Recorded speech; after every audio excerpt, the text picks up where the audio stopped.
Nagsisikip ang mga gulong ng aking inarkilang kotse sa siksik na habagat na nakapalibot sa driveway ng aming bahay sa isang residential na kapitbahayan sa Baguio.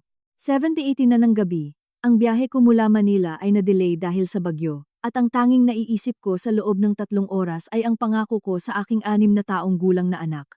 Scarlett, uuwi ako para ikaw ay patulugin. Anak, pangako.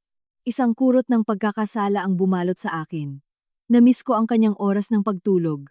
Ang bahay, isang 2 palapag na colonial na bahay, na laging kong itinuturing na kanlungan, ay nagniningning sa lahat ng ilaw na nakabukas, nagbibigay ng mainit at mapanlinlang na mga rektanggulo sa nagyayelong damuhan. Sa maikling sandali, ngumiti ako. Siguro gising pa si Will, naghihintay sa akin. Kinuha ko ang maleta mula sa trunk. Ang mga gulong ay sumasagasa sa malalakas na patak ng ulan. Kinagat ng lamig ng hangin ng Pebrero ang aking pisngi. Isang matinding pagkakaiba sa kontroladong klima na aking kinagisnan sa buong nakaraang linggo. Ang tanging gusto ko ay isang mainit na paliguan, silipin si Scarlett, at bumagsak sa kama sa tabi ng aking asawa. Ngunit nang makarating ako sa harap ng pinto, narinig ko ito. Hindi ito ang mahinang bulong ng telebisyon o ang ingay ni Will na gumagala sa bahay. Ito ay tawanan. Malakas at maingay na tawanan, na sinamahan ng matatalas na sigawan ng mga bata. Ang aking susi ay nasa kalahati ng pagpihit sa lock nang huminto ako. Hindi ito tunog na mag-isa lang si Will. Tinulak ko ang pinto at ang init at ingay ay bumungad sa akin na parang pisikal na puwersa. Ang hangin ay mabigat sa mabahong amoy ng pepperoni pizza at isang bagay na mas matindi tulad ng tinapay na may bawang. Tumama ang aking maleta sa pintuan. Ang eksena sa aming open-concept living room ay isang kontroladong kaguluhan. Ang coffee table, na binili namin ni Will sa isang weekend getaway sa Vermont, ay puno ng mga pizza box, pulang plastik na baso, at nakakulubot na napkin. Nakasandal ang asawa kong si Will sa sopa, na may hawak na bote ng craft beer, at nakaupo sa tabi niya, halos magkadikit ang balikat, ay ang kapatid kong si Bartolome Donalin. Sa sahig, ang kanilang 5 taong gulang na kambal, sina Brayden at Kay, ay sinisira ang gift wrap at mga kahon sa gitna ng mga bagong at mamahaling laruan. Isang remote control na kotse ang humaharurot sa aking paanan. V. Ang boses ni Will ay masyadong malakas. Masyadong pilit. Masyado siyang mabilis na inilapag ang beer sa mesa. Bumagsak ang bula sa kanyang kamay. Ang aga mo. Dumating ang flight ko ng 6:60. Mag. 7 na, sabi ko sa patag na boses. Gumala ang tingin ko sa silid, sa kabila ng kalat, sa kabila ng mayabang ng ngiti ni Donalyn, sa kabila ng nagkasala na ekspresyon ni Will. Nasaan si Scarlett? Oh, narito lang siya sa kung saan, sabi ni Will, nagkibit balikat. Tumayo siya. Sinusubukang harangan ang aking tanaw sa sala. Malamang nagtatago. Alam mo naman kung paano siya nagiging kapag dumating ang kambal. Ayaw niyang ibahagi ang kanyang mga bagong gamit. Kumibot si Donalyn na nagpakulo sa aking nerbiyos. Huwag kang bobo, Will. Si Scarlett ay nahihiya lang. Naglalaro ang mga bata. 'Di ba, mga bata? Binaliwala siya ng kambal. Nag-aaway sa isang laruang robot. Isang nagyayelong buhol ang bumigat sa aking tiyan. May mali. May napakalaking mali. Si Scarlett ay hindi lang nahihiya. Siya ay sensitibo. At hindi kailanman naging komportable sa maingay na mga anak ni Donalyn, na itinuturing ang aming bahay, at ang kanyang mga gamit na parang isang pribadong palaruan. Binitawan ko ang aking hand carry. Mukhang may sumabog na bomba dito. Nasaan ang anak ko? Will V. Mag-relax ka, sabi niya. Papalapit habang bumaba ang kanyang boses sa mapagmataas na tono na aking kinasuklaman. Jetlag ka. Nag-overreact ka. Ayos lang. Malamang nasa kwarto lang niya. Kalalabas ko lang sa isang 6 na oras na biyahe sa TPLX. Will, wala akong jet lag. May simple akong tanong sa iyo. Nasaan si Scarlett? Bumuntong hininga si Donalyn. Tingnan mo. Will, ito ang sinasabi ko. Laging mainit ang ulo. Hindi nakakagulat na ang kawawang bata ay ganoon ka-disturbed. Binaliwala ko siya. Nakatuon ang aking tingin kay Will. Nawala ang kanyang palakaibigang maskara. At nakita ko ang isang sulyap ng iritasyon na sinusubukan niyang itago. Hindi ko alam. V. Nandito lang siya kanina. Lalabas din siya. Halika, kumain ng pizza. Nagdala si Donalyn mula sa bagong lugar na gusto mong subukan. Isang tahasang kasinungalingan. Kinamumuhian ko ang pizza chain na iyon, at ang ganap na kawalan ng pag-aalala sa kanyang boses ay nagpadala sa akin ng daloy ng purong adrenaline. Siniko ko siya papalampas. Ang aking puso ay bumubulwak sa aking mga tadyang. Scarlett, sigaw ko. Ang aking boses ay matalim sa takot. Sinuri ko ang banyo sa ibaba. Walang tao. Umakyat ako ng hagdanan ng dalawa-dalawa. Ang aking mga binti ay sumasakit mula sa biyahe. Madilim ang kanyang kwarto. Ang kama ay perpektong gawa. Ang kanyang paboritong stuffed elephant ay nakalagay sa mga unan. Walang bakas sa kanya. V. Alang-alang sa Diyos. Sigaw ni Will mula sa paanan ng hagdanan. Gusto mo bang kumalma? Nagpapabida ka ba? Mabilis akong bumaba ng hagdanan muli. Ang aking isip ay mabilis na gumagana. May maliit na reading nook doon sa garahe. Isang tent na puno ng mga unan na pinupuntahan niya kapag gusto niya ng kapayapaan. Laging kong naisip na nakakatuwa iyon. Ngayon, ang ideya lang ay nagpapahilo sa akin. Binuksan ko ang pinto ng labahan na nagbibigay ng access sa garahe. Ang hangin ay naging nagyayelo. Walang heater ang garahe. At ang sementadong sahig ay sobrang lamig dahil sa hanging habagat. Ang ilaw na may motion sensor ay kumislap bago umilaw. At nandoon siya. Nakayakap sa isang masikip na bola sa likuran, nakasiksik sa pagitan ng isang tumpok ng mga kahon ng imbakan at ng dingding. Suot niya lang ang kanyang manipis na pink na pajama, iyong may unicorn. Ang kanyang maliliit na balikat ay nanginginig sa tahimik na pag-iyak. Nakayakap sa kanyang mga bisig, nakasiksik sa kanyang mukha, ay ang manika na ibinigay ko sa kanya para sa kanyang kaarawan. Isang custom-made na manika na may pulang buhok tulad niya, na pinangalanan niyang Ruby. Scarlett. Ang boses ko ay lumabas na parang basag na bulong. Nag-angat siya ng tingin. Ang kanyang mukha ay maputla at may bakas ng luha. Ang kanyang ilong ay pulang-pula. Mama. Humagulhol siya. Sa 3 hakbang, tinawid ko ang garahe, lumuhod sa malamig at basang semento, at kinuha siya sa aking mga bisig. Malamig siya. Gaano na siya katagal doon? Wala. Aking anak. Oh. Aking anak. Narito na ako. Narito na ako. Pinatulog ko siya. Pinupunasan ang kanyang likod. Sinusubukang magbigay ng init. Bakit ka nandito? Napakalamig. Ibinaba niya ang kanyang mukha sa aking leeg. Ang kanyang malamig at nanginginig na balat ay sumunog sa akin na parang marka. Sabi ni Brayden. Turn niya raw maglaro kay Ruby. Hinila niya ang buhok nito. Sabi ni Papa. Kailangan kong magbahagi. Ang kanyang mga salita ay nalunod sa pag-iyak, ngunit ayaw ko. Tapos, sabi ni Auntie Donalyn, selfish brat daw ako, at kailangan kong lumabas para magpalamig. Sabi ni Papa, maghintay daw ako dito sa labas hanggang matuto akong umayos.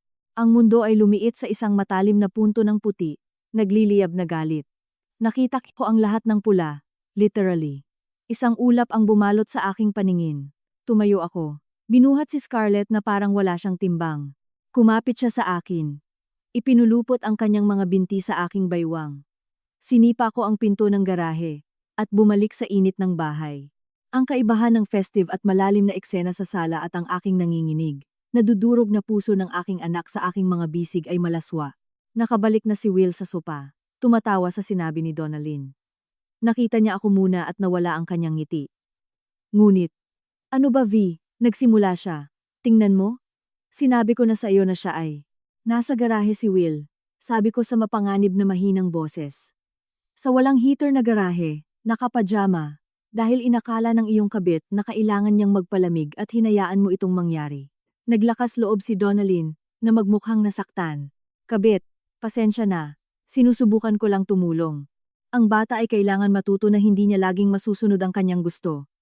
Tumayo si Will. Ang kanyang mukha ay nagliliyab. Oh, huwag kang OAV. Garahe lang iyon. Hindi Siberian gulag. Ayos lang siya. Tingnan mo. Ayos lang siya. Lagi mo siyang sinisira. Kaya siya mahina. Tiningnan ko ang kanyang nagtatanggol at nagngangalit na mukha pagkatapos ang kay Donalyn na mayabang. Tiningnan ko ang gulo, ang pizza, ang beer. Ramdam ko ang maliit na katawan ni Scarlett na nanginginig laban sa akin.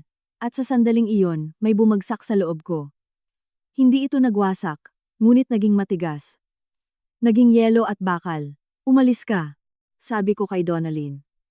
Ano? Narinig mo na ako. Kunin mo ang iyong mga anak, ang iyong basura, at umalis ka sa bahay ko ngayon. Nagtaas ng kamay si Will. Hindi mo siya pwedeng kausapin ng ganyan. Bahay ko rin ito. Ah, oo. Lumakad ako patungo sa kanya, at sa unang pagkakataon sa aming kasal, siya ay umatras. Ito ang tinatawag mong bahay. Isang lugar kung saan ipinapatapon ang iyong anak sa isang nagyayelong garahe habang pinagsasaya mo ang iyong kabit? Hindi siya ang kabit ko. Sigaw niya, ngunit ang pagtanggi ay mahina, nagpapanik. Hindi ko pakialam kung ano ang tawag mo sa kanya. Sabi ko habang bumalik ang boses ko sa nagyayelong kalmado. Matatapos na ang lahat ngayong gabi. Lahat. Tumalikod ako, dala pa rin si Scarlett, at lumakad patungo sa harap ng pinto. Binuksan ko ito ng malakas. V, saan ka pupunta? Hiningi ni Will, sumusunod sa akin. Hindi ako lumingon. Lumabas ako sa nagyayelong gabi. Binitbit ko ang aking anak sa kanyang car seat, sa inarkilang kotse, at umupo sa likod ng manibela. Habang umaatras ako palabas ng driveway, nakita ko si Will na nakatayo sa pinto, nakabalangkas sa liwanag. Hawak ang kanyang ulo, tahimik na si Scarlett, sumisip-sip lang ng kanyang hinlalaki, at mahigpit na niyakap si Ruby. Mama. Ang kanyang maliit na boses ay nanggaling sa likod ng upuan. Babalik tayo. Nakita ko ang kanyang mga mata sa rearview mirror. Malaki ang mga ito, takot, ngunit may isang kislap ng pag-asa sa mga ito. Hindi, mahal, sabi ko sa matatag na boses. Hindi na kailanman. Kinuha ko ang aking telepono, binuksan ang mga contact, at pinindot ang nakasave bilang attorney. Libayan, abogado. Inilapit ko ang telepono sa aking tainga, habang ito ay tumunog. Hindi na tayo babalik kailanman. Bumulong ng mababa at tuloy-tuloy ang heater ng hotel room. Ito ang tanging ingay na nakikipagkumpetensya sa mabagal at regular na paghinga ni Scarlett. Sa wakas ay nakatulog na siya, nakayakap sa isang masikip na bola, sa gitna ng king-size bed. Ang Noel Motel, na pinangalanan ko ng mapanukso pagkapasok namin, ay walang kinalaman sa mga Westin at Marriott, na karaniwan kong tinitirhan sa mga business trip, ngunit ito ay malinis, mainit, at pinakamahalaga, anonymous. Ang matining na neon sign sa labas ng bintana ay nagbibigay ng kulay rosas, nag-glow sa murang kumot na may bulaklak. Ngunit si Scarlett, na pagod sa pag-iyak at trauma, ay hindi man lang gumalaw. Nakaupo ako sa isang matigas na silya sa tabi ng bintana. Ang telepono ay mainit sa aking kamay. Tumawag si Will ng 12 beses. Muling umilaw ang screen. Will Mobile. Pinindot ko ang reject at pinatahimik ang telepono. Pinapanood itong mag-vibrate nang may malayong lamig. Ang bawat pag-vibrate ay paalala ng buhay na kalalayo ko lang. At hindi lang galit ang nararamdaman ko, kundi isang malalim na katiyakan na nakabaon sa aking mga buto, na lumampas na ako sa isang punto ng walang pagbalik. Isang mahinang ungol ang lumabas sa kama. Hindi, Ruby. Sa isang iglap, nasa tabi na niya ako. Tulog pa rin si Scarlett, ngunit nakakunot ang kanyang mukha, at mahigpit na nakakapit ang kanyang maliliit na kamay sa manika na ibinigay ko sa kanya. Ayos lang, mahal, bulong ko. Ligtas si Ruby. Medyo kumalma siya, mas mahigpit na niyakap ang manika. Hinila niya ang buhok nito, bulong niya. Ang mga salita ay lumabas na nalunod sa pagtulog. Sabi ni Papa, kailangan kong ibahagi, ngunit akin ito. Regalo ni Mama. Ang mga salitang iyon, na binigkas sa mahinang katotohanan ng isang panaginip, ay parang kutsilyo sa aking puso. Hindi lang ito tungkol sa isang manika. Ito ay tungkol sa lahat. Sa panlilinlang ni Will, sa kanyang desisyon na pumanig kay Donalyn, sa kanyang ganap na pagwawalang bahala sa damdamin, at kaligtasan ng aming anak. Ang larawan niya, maliit at nanginginig sa madilim na garahe, ay nakatatak sa aking mga talukap ng mata. Iyon na iyon. Ang huling hibla ng pag-aalinlangan ay naputol. Kinuha ko ang telepono, bumalik sa silya, at nilampasan ang mga missed call ni Will. Hinanap ko ang numero na kailangan ko.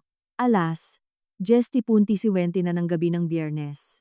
Karamihan sa mga tao ay iisipin na ito ay hindi angkop na oras. Si Attorney Libayan ay hindi karaniwang tao. Sinagot niya sa pangalawang ring, nang may alertong boses at walang bakas ng pagtulog. V. Ito ay isang sorpresa. Hindi siya kailanman nagsisimula sa hello. Laging sa isang pahayag ng katotohanan. Michael, kailangan kita. Ang boses ko ay matigas. Tapos na kami ni Will. Umalis ako. Nagkaroon ng maikling paghinto sa kabilang linya. Ang tunog ng ballpen na inilalagay sa matigas na ibabaw. Okay, sabihin mo sa akin kung ano ang nangyari. Ang maikling bersyon. Ginawa ko. Pinanatili kong mahina ang aking boses. Nakatutok ang aking mga mata kay Scarlett. Sinabi ko sa kanya ang tungkol sa party pagdating. Ang garahe. Ang mga salita ni Scarlett. Ang kawalang interes ni Will. Ang lason ni Donalyn. Wala akong inalis. Nang matapos ako, mahina ang pagsipol ni Michael. Diyos ko. V. Ang garahe. Sa panahong ito, iyon ay ginto. Purong ginto. Ang kanyang clinical at strategic na sagot ay parang isang balde ng malamig na tubig at eksakto ang kailangan ko. Hindi na ito tungkol sa pagkasira ng puso, ito ay tungkol sa digmaan. Ano ang gagawin ko, Michael? Tumawag siya ng 12 beses, at hindi mo sinagot. Okay, wag mong sagutin. Kahit isang salita. Nasaan ka? Sa isang motel, ang Starlight. Malapit sa Marcos Highway. Ligtas si Scarlett. Ligtas ka. Ayos lang kami. Hindi niya alam kung nasaan tayo. Napakahusay. Sa anumang pagkakataon, huwag kang makipag-ugnayan sa kanya. Huwag kang sumagot sa mga mensahe. Huwag kang sumali sa kanyang laro. Siya na ngayon ang kalaban. Ang bawat salita na sasabihin mo sa kanya ay maaaring gamitin laban sa iyo. Nagpapanik siya, na nangangahulugang siya ay mapanganib at hangal. Masamang kombinasyon. At ang bahay at ang aking mga gamit. Ang bahay ay maaaring maghintay. Ang iyong agarang prioridad ay magtatag ng isang matatag na kapaligiran para kay Scarlett na malayo sa kanya. Okay ang isang motel para sa isang gabi. Bukas, kailangan mong humanap ng corporate rental. Isang bagay na buwan-buwan. Gamitin ang iyong company account, hindi ang joint account. Ipapahanda ko ang temporary barangay at emergency custody petition sa Lunes ng umaga. Ang insidente sa garahe, ang magiging pundasyon. Magfa-file din tayo ng motion para i-freeze ang lahat ng joint assets. Palagay ko ikaw ang nagbibigay ng karamihan ng pera.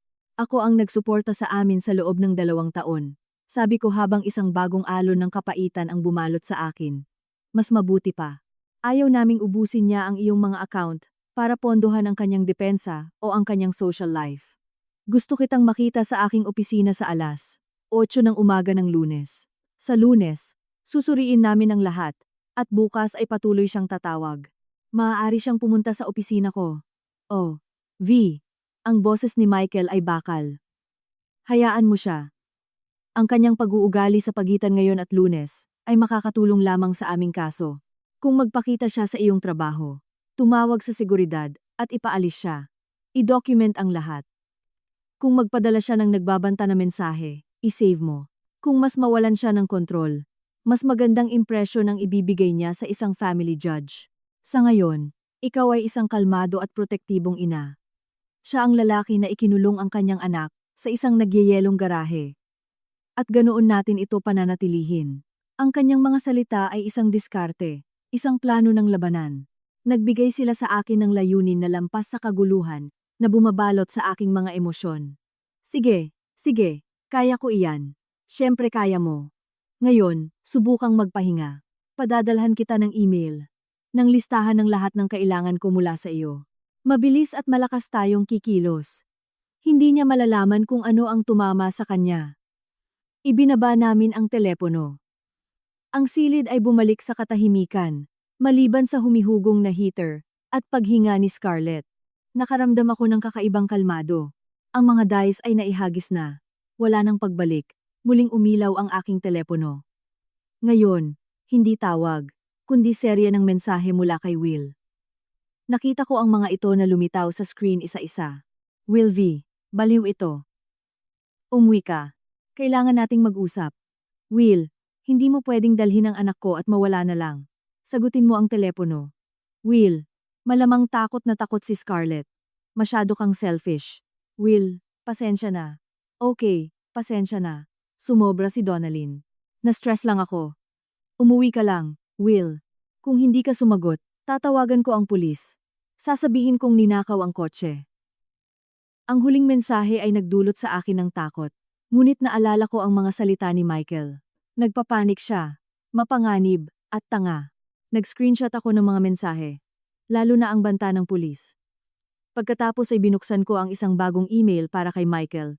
Inattach ang screenshot at nagsulat ng isang linya. Nagbabanta siyang tumawag sa pulis. Huling mensahe para sa iyong file. Halos agad-agad dumating ang sagot. Perpekto. Hayaan mo siya. Walang kwenta ang banta niya. Inarkila ang kotse at nakapangalan sa iyong kumpanya. Matulog ka na. Inilapag ko ang telepono. Tiningnan ko ang aking anak na natutulog ng payapa. Mahigpit na hawak si Ruby. Naisip ko si Will, mag-isa sa malaki, magulo na bahay. Malamang sa kanyang ikatlo o ikaapat na beer. Nagngangalit sa aking katahimikan. Sa unang pagkakataon sa loob ng maraming taon, nakaramdam ako ng kapangyarihan. Hindi na ako nagre-react sa kanyang drama. Pinapatakbo ko na ang sarili kong buhay. Pumasok ako sa kama sa tabi ni Scarlett. Maingat na hindi siya magising. Niyakap ko siya, at tiningnan ang pink na neon light na sumisikat sa mga kurtina. Malayo pa ang pagtulog, ngunit sa unang pagkakataon sa gabing iyon, alam ko kung ano ang eksaktong gagawin ko. Nagbago ang laro, at sa unang pagkakataon, ako ang nagtatakda ng mga patakaran. Ang liwanag ng umaga, na sumisikat sa mga murang kurtina ng motel, ay tila nagpaparatang. Nakatulog siguro ako ng isang oras. Ang isip ko ay umiikot sa isang paulit-ulit na mga pinto ng garahe, ang mapanghamak na mukha ni Will, at ang malamig at malinaw na mga tagubili ni Michael. Tulog pa rin si Scarlett. Malalim at pantay ang kanyang paghinga. Ang kapayapaan sa kanyang mukha, ang tanging nagpapanatili sa akin, sa katotohanan.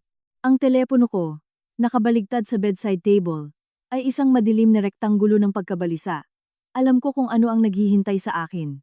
Matapos itong patahimikin kagabi, hindi ako naglakas loob na tingnan ito, ngunit kailangan ng dokumentasyon sa estratehiya ni Michael.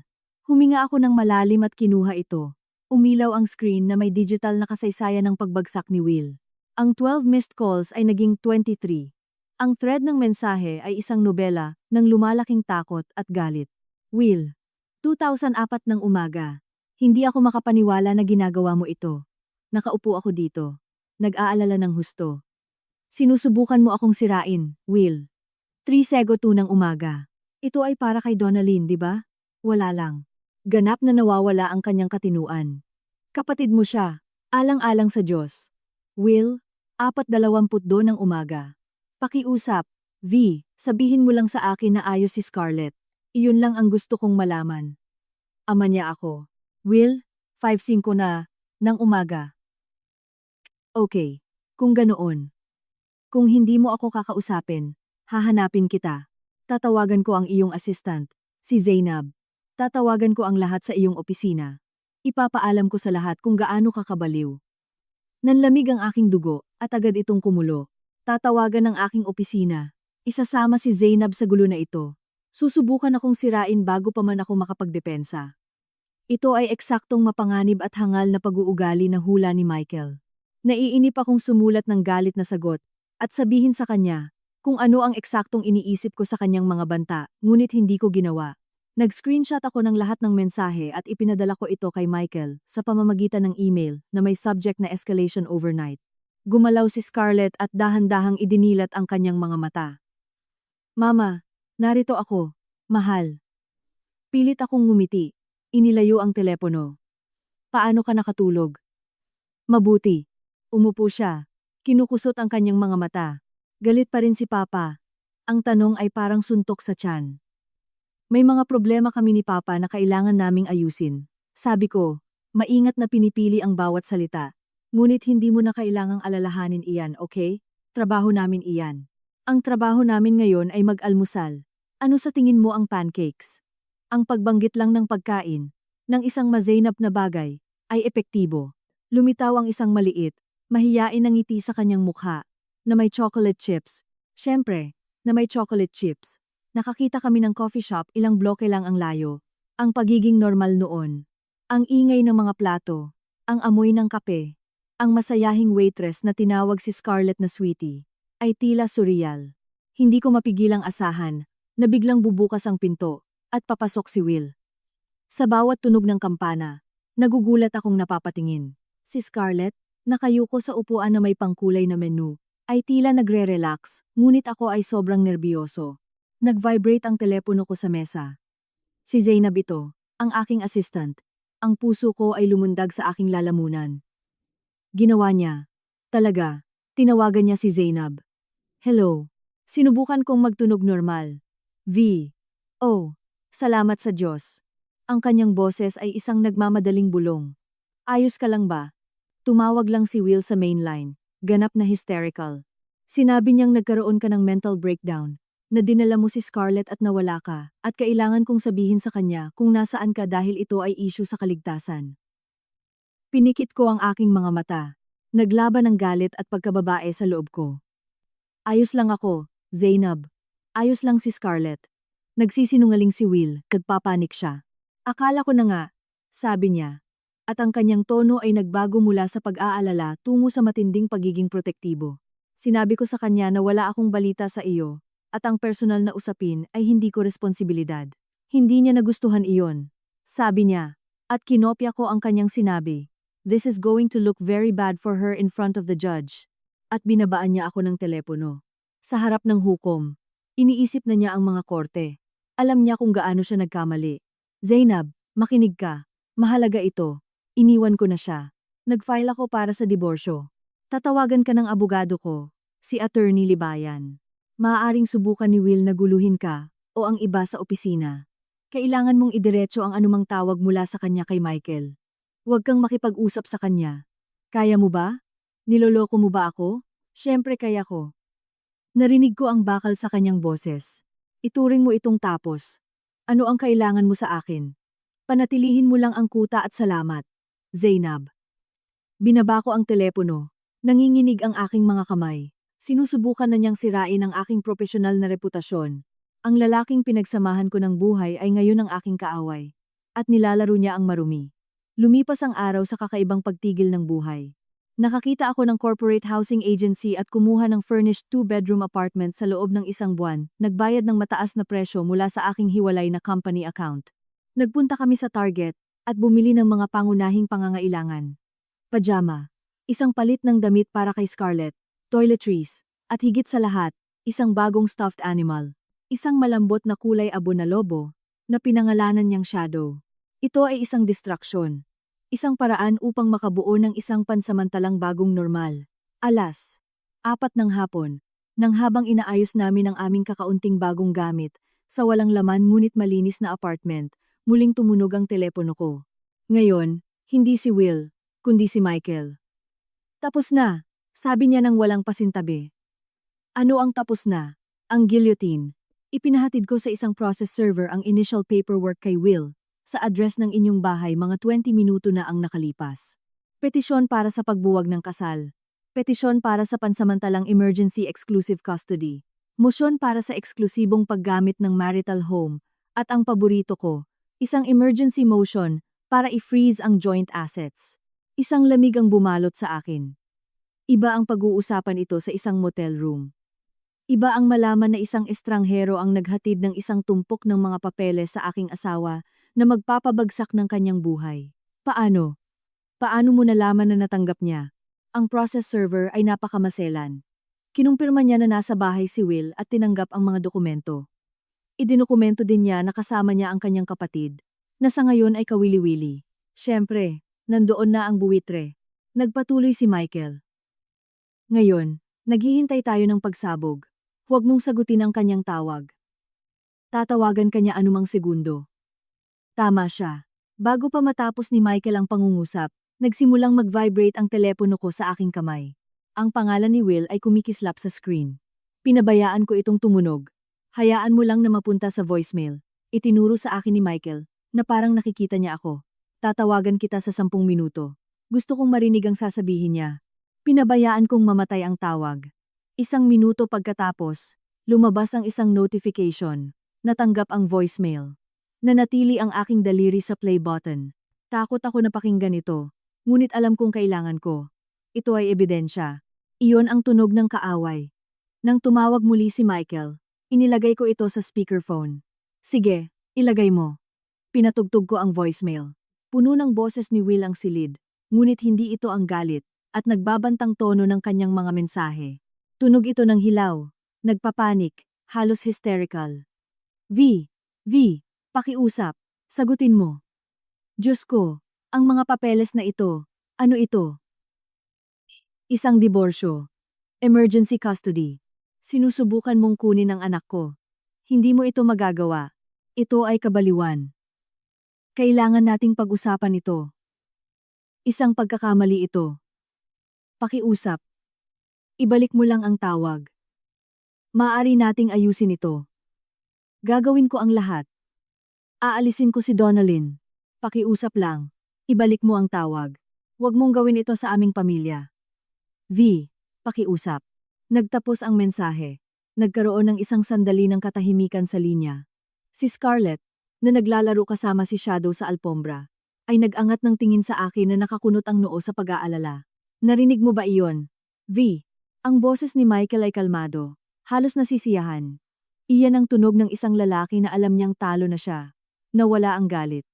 Ang natitira na lang ngayon ay purong, walang halong takot. Alam niya ang ginawa niya, at alam niyang nasa atin na siya. I-save mo ang voicemail na iyon. Ang bahagi ng aalisin ko si Donalyn ay lalong kapakipakinabang. Mukha siyang sirang-sira. Sabi ko, habang isang kakaiba at hindi ka nais-nais na kurot ng awa ang bumalot sa aking dibdib. Mabuti, sabi ni Michael sa boses na ganap na walang simpatiya. Hayaan siyang masira. Mas madali ang trabaho natin. Alalahanin mo ang garahe. Alalahanin mo ang iyong anak na umiiyak sa malamig at basang semento. Ngayon, magpahinga ka na. Ang saya ay nagsisimula pa lang. Naputol ang tawag. Tiningnan ko si Scarlett, na ngayon ay mahigpit na niyakap ang kanyang bagong lobo. Ang desperadong boses ni Will ay patuloy na umalingaw-ngaw sa tahimik na apartment. Ang guillotine ay bumagsak na. Nagsimula na ang labanan. At sa unang pagkakataon, lubos kong naintindihan na walang awa. Ang bagong apartment ay hindi gaanong naramdaman na kanlungan kundi isang bunker. Bumigat ang katahimikan, nabasag lamang ng humihugong na refrigerator at ng malalayong tunog ng trapiko. Si Scarlett, na emosyonal na pagod sa lahat ng kaguluhan, ay nakatulog ng malalim sa kama kasama si Shadow, ang lobo, na mahigpit na niyakap. Ako ay isang buong kumpol ng nerbiyos, nagugulat sa bawat tunog ng sahig. Ang telepono ko, isang aktibong granada sa aking bulsa. Ang desperadong voicemail ni Will ay paulit-ulit na umalingaw-ngaw sa aking ulo. Aalisin ko si Donalyn. Ang mga salitang iyon ay dapat na naging parang tagumpay sa akin. Sa halip, naramdaman kong walang laman ang mga ito. Isang matalas at paulit-ulit na pag-ingay mula sa intercom sa tabi ng pinto ang nagpagulantang sa akin. Ang puso ko ay bumubulwak sa aking mga tadyang. Nakita na kami ni Will. Paano? Wala akong binigyan ng address na iyon, maliban sa corporate rental agency at kay Michael. Dahan-dahan akong lumapit sa screen ng intercom. Nanginginig ang aking kamay. Ang malabong figura sa video ay hindi si Will, kundi isang babae. Nakatayo doon si Donalyn, nakakrus ang mga braso. May parang bata na masamang mukha habang muling pinindot ang doorbell. Nag-aalab na galit, puti, nagliliyab, ang bumalot sa takot. Paano siya naglakas loob? Paano siya naglakas loob na magpakita doon? Halos hindi ko pinindot ang button para magsalita. Umalingaw-ngaw ang boses ni Michael sa aking ulo. Huwag kang sumali sa kanyang laro. Ngunit isang mas malamig, mas kalkulado na bahagi ng aking sarili ang kumontrol. Mag-isa ako doon. Ito ay isang pagkakataon. Pinindot ko ang button. Anong gusto mo, Donalyn? Bigla niyang itinaas ang kanyang ulo, hinahanap ang kamera. Papasukin mo ako. Kailangan nating mag-usap. Wala tayong pag-uusapan. Umalis ka. Para kay Will. Sabi niya, na nag-aampon ng isang nagmamakaawang tono. Basag na siya. Sinisira mo siya. Pakiusap, pabayaan mo akong umakyat ng 5 minuto lang. Para sa mga lumang panahon. Nakakamangha ang kanyang kapalaluan. Naisip ko si Scarlett na natutulog sa katabing silid. Naisip ko ang garahe. At gumawa ako ng desisyon. 5 minuto. Kung magpapabida ka, tatawag ako ng pulis. Pinabuksan ko siya. Mabilis na gumalaw ang aking mga daliri sa screen ng telepono. Binuksan ko ang voice memo app at pinindot ang record. Ikinuskus ko ang telepono sa bulsa ng aking maong, na nakaharap ang mikropono. Pagkatapos ay binuksan ko ang pinto at lumayo. Nakakrus ang aking mga braso, na nagpapakita ng kanyang depensibong posisyon. Pumasok siya. Tiningnan ang walang laman, at impersonal na apartment na may halatang paghamak. Napaka-komportable. Ito ba talaga ang pinili mo, kaysa sa iyong magandang bahay? Anong gusto mo, Donalyn? Ang 5 minuto mo ay nagsimula sa sandaling bumaba ka ng elevator. Humarap siya sa akin at ibinaba ang pekeng pag-aalala. Kailangan mong pigilan ang iyong abogado. Malayo na ito. Masyadong malayo. Umungol ako ng magaspang. Sa tingin mo ba ay masyadong malayo ang pagpapatapon sa aking 6 na taong gulang na anak sa isang nagyayelong garahe? Iyon ay simula pa lang. Oh, sa ngalan ng Diyos, tigilan mo na ang pagiging dramatiko. Ayos lang siya, sabi ni Will. Ayos lang siya. Ginagamit mo lang ito bilang dahilan dahil nagseselos ka. Ang salita ay nanatili sa hangin, pangit, at predictable. Nagseselos sa ano eksakto? Sa isang lalaking walang trabaho, na inuuna ang iyong kung ano ka sa kanyang sariling anak. Nagliliyab ang kanyang mukha. Hindi siya walang trabaho. Siya ay nasa pagitan ng mga oportunidad, at ako ang nandoon para sa kanya. Habang naglalaro ka ng malaking executive, ako ang nakikinig sa kanya, ang sumusuporta sa kanya. Hindi mo siya pinahalagahan. Ito ay isang luma na argumento. Isang dosenang beses nang sinabi sa akin ni Will. Ngunit ang marinig ito mula sa kanya, ay muling nagpasakit sa aking pagtataksil. Kaya, ang pagsuporta sa kanya, ay nangangahulugang, hayaan siyang pabayaan ang kanyang anak. Kagiliw-giliw na definisyon. Hindi niya pinapabayaan. Mahal niya si Scarlett. Ang lahat ng ito, ang legal. Gumawa siya ng mabilis na galaw ng kamay. Emergency custody. I-freeze ang mga account. Iyan ang iyong mundo. V. Ang iyong malamig at malupit na mundo. Sinusubukan mong bilhin siya. Tulad ng sinusubukan mong bilhin ang lahat. Pinoprotektahan ko siya. Mula sa kanya. At sa iyo. Lumakad siya patungo sa akin. Ang kanyang mga mata ay nagniningning sa mali siya. Alam mo na hindi ito magiging tulad ng iniisip mo. Ang bahay na iyon. Sa tingin mo ba ay basta-basta mo lang siyang paalisin? Naglagay siya ng pera sa bahay na iyon. May karapatan siya doon. Iyon ang tunay na dahilan ng pagbisita. Hindi pag-aalala para kay Will, kundi pag-aalala para sa kanyang pinagkukunan ng kita. Ang down payment ng bahay ay binayaran mula sa aking mana. Ang mortgage ay nakapangalan sa akin. Ang investment ni Will ay ilang libo lamang para sa isang patio na hindi niya kailanman natapos. Wala siyang karapatan sa anuman.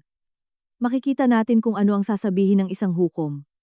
Paghamak niyang sabi, baka maging interesado ang isang hukom na malaman kung gaano ka ka-detached at workaholic bilang isang ina, kung gaano ka bihira sa bahay, kung gaano ka-instable ang lahat ng ito para sa isang bata. Tiningnan ko siya, at nagsimulang magkabit ang mga piraso. Iyon ang kanyang plano. Wala silang tunay na depensa, kaya lulusob sila. Susubukan nila akong ipinta, bilang isang hindi karapat-dapat na ina. Nagsisinungaling ka ba sa ilalim ng panunumpa sa isang korte, para sa isang lalaki na, ayon sa kanyang voicemail, 1 oras na ang nakalipas, ay handa nang alisin si Donalyn, para iligtas ang kanyang sarili? Nawala ang kulay sa kanyang mukha. Ito ay isang direktang tama. Wala siyang alam tungkol sa voicemail. Mabilis siyang bumalik, ngunit naroon na ang lamat. Nag-aalala siya. Hindi siya seryoso. Mahal niya ako. Ikaw ay isang hadlang lamang. Isang hadlang. Mahina akong inulit. Lumapit ako sa pinto at binuksan ito. Tapos na ang iyong 5 minuto. Umalis ka. Hindi siya gumalaw. Nagkakamali ka ng malaki. Pagsisisihan mo ito. Ang tanging pinagsisisihan ko, sabi ko sa mahina at matatag na boses, ay ang pagpapahintulot ko sa iyo sa aking buhay. Ngayon, umalis ka bago ko tawagan ng pulis. Nagbigay sa akin ng huling sulyap na puno ng lason at lumabas sa pasilyo. Isinara ko ang pinto, nang malakas at nilak ito, nang may kasiyahan. Sumandal ako sa kahoy. Biglang naramdaman ang mga binti kong mahina. Kinuha ko ang telepono sa aking bulsa at pinatigil ang recording. Pinatugtog ko ang huling segundo. Magsisinungaling ka ba sa ilalim ng panunumpa? Nag-aalala siya. Hindi siya seryoso. Mahal niya ako. Ikaw ay isang hadlang lamang. Nandoon na ang lahat. Ang kanyang pag-amin ng relasyon. Ang kanyang banta na magsisi sa korte, ang kanyang desperasyon. Ito ay isang minahan ng ginto. Nag-vibrate ang telepono ko. Si Michael ito, na parang may ika-6 na pakiramdam. V, ayos lang ba ang lahat? Huminga ako ng malalim na may panginginig. Kakalabas lang ni Donalyn. Nagkaroon ng isang segundong katahimikan. Siya, ano, paano kanya nakita? Hindi ko alam, ngunit hindi na mahalaga. Isang mabagal na ngiti ang kumalat sa aking mukha. Nasa akin na ang lahat, Michael. Bawat kahila-hilakbot na salita, nagbabanta na idedeklara akong isang hindi karapat-dapat na ina. Inamin niya ang affair. Pinag-usapan pa niya ang tungkol sa bahay. Nakarecord ang lahat. Mas matagal ang katahimikan sa kabilang linya sa pagkakataong ito. At nang magsalita si Michael, ang kanyang boses ay puno ng isang uri ng propesyonal na paghanga. V. Cortez, napakagaling mo. Ipadala mo sa akin ang file na iyon sa email ngayon din. Huwag kang makikipag-usap sa iba. Binabago nito ang lahat. Tinapos ko ang tawag at tumingin sa kwarto, kung saan natutulog ang aking anak, ligtas at mainit. Akala ni Donalyn na siya ang ahas, na dumating upang lasonin ang aking determinasyon, ngunit wala siyang ideya. Kakabigay lang niya sa akin ng antidote. Ang galak ng pagkatalo kay Donalyn ay panandalian, pinalitan ng isang nakakairitang pagkabalisa. Paano niya nahanap ang apartment na iyon? Dapat ay lihim iyon. 2 beses kong sinuri ang patay na lock at naglagay ng upuan sa ilalim ng pinto. Isang nakakaawa, ngunit kinakailangan. Nakapanatagan, tulog pa rin si Scarlett, walang kamalayan sa ahas, na gumapang sa pinto ng aming pansamantalang kanlungan. Nag-vibrate ang telepono ko. Hindi si Will, hindi si Michael. Ang screen ay nagpakita ng mama. Isang malamig na takot, iba sa takot na ibinibigay sa akin ni Will, ang bumaba sa aking tiyan. Dra. Vikir, syempre. Ang master puppeteer ay gumagalaw na. Naisip kong pabayaan itong mapunta sa voicemail, ngunit ang pag-iwas sa kanya ay hindi magpapawala sa kanya. Mas lalo lang niya akong kukulitin. Huminga ako ng malalim at sinagot, lumayo ako sa pinakamalayong sulok ng sala. Hello, Mama. V. Elizabeth. Ang kanyang boses ay parang basag na yelo, matalas at malamig. Ano na naman ang ginawa mo? Walang hello, walang paano ka. Direktang akusasyon. Ayos lang ako. Salamat sa pagtatanong. Ligtas si Scarlett. Ayos lang kami pareho sa sitwasyon. Huwag mo akong kausapin ng ganoong tono, sabi niya. Kahang up ko lang kay Will, hysterical. Sabi niya, iniwan mo siya, dinala mo si Scarlett, at kumuha ka ng abogado para sirain siya. Sabi niya, binablock mo ang access niya sa kanyang sariling account. Totoo ba? Naaalala ko siya na nakaupo ng tuwid sa kanyang malinis na sala. Ang kanyang mga labi ay mahigpit na naka-Zainab sa hindi pagsang-ayon. Hindi nag-aksaya ng oras si Will na tumakbo kay Mama. Kanyang mama, hindi akin. Hindi kailanman hinayaan ni Dra. Vikir na makalimutan ko na si Donalyn. Ang kanyang biological na anak mula sa kanyang unang kasal, ay may espesyal na lugar na hindi ko kailanman makakamit. Nakalimutan niyang banggitin ang bahagi, kung saan ikinulong niya ang aming anak sa isang walang heater na garahe. Mama, sinabi ba niya sa iyo iyon? O ginawa niya iyon dahil sinabi sa kanya ng kanyang girlfriend, ang aking stepsister? Nagkaroon ng maikling, nagbubunyag na katahimikan sa kabilang linya. Alam niya na. Sinabi na ni Will at Donalyn ang kanilang bersyon at ang garahe ay maginhawang inalis. Hindi ganoon, sabi niya, at ang kanyang boses ay nawalan ng kaunting kumpiyansa. Sabi ni Donalyn, nagtatantrum si Scarlett, kailangan niya ng time out. Si Will ay nagiging ama lang. Isang time out sa isang 12-degree na garahe na nakapajama.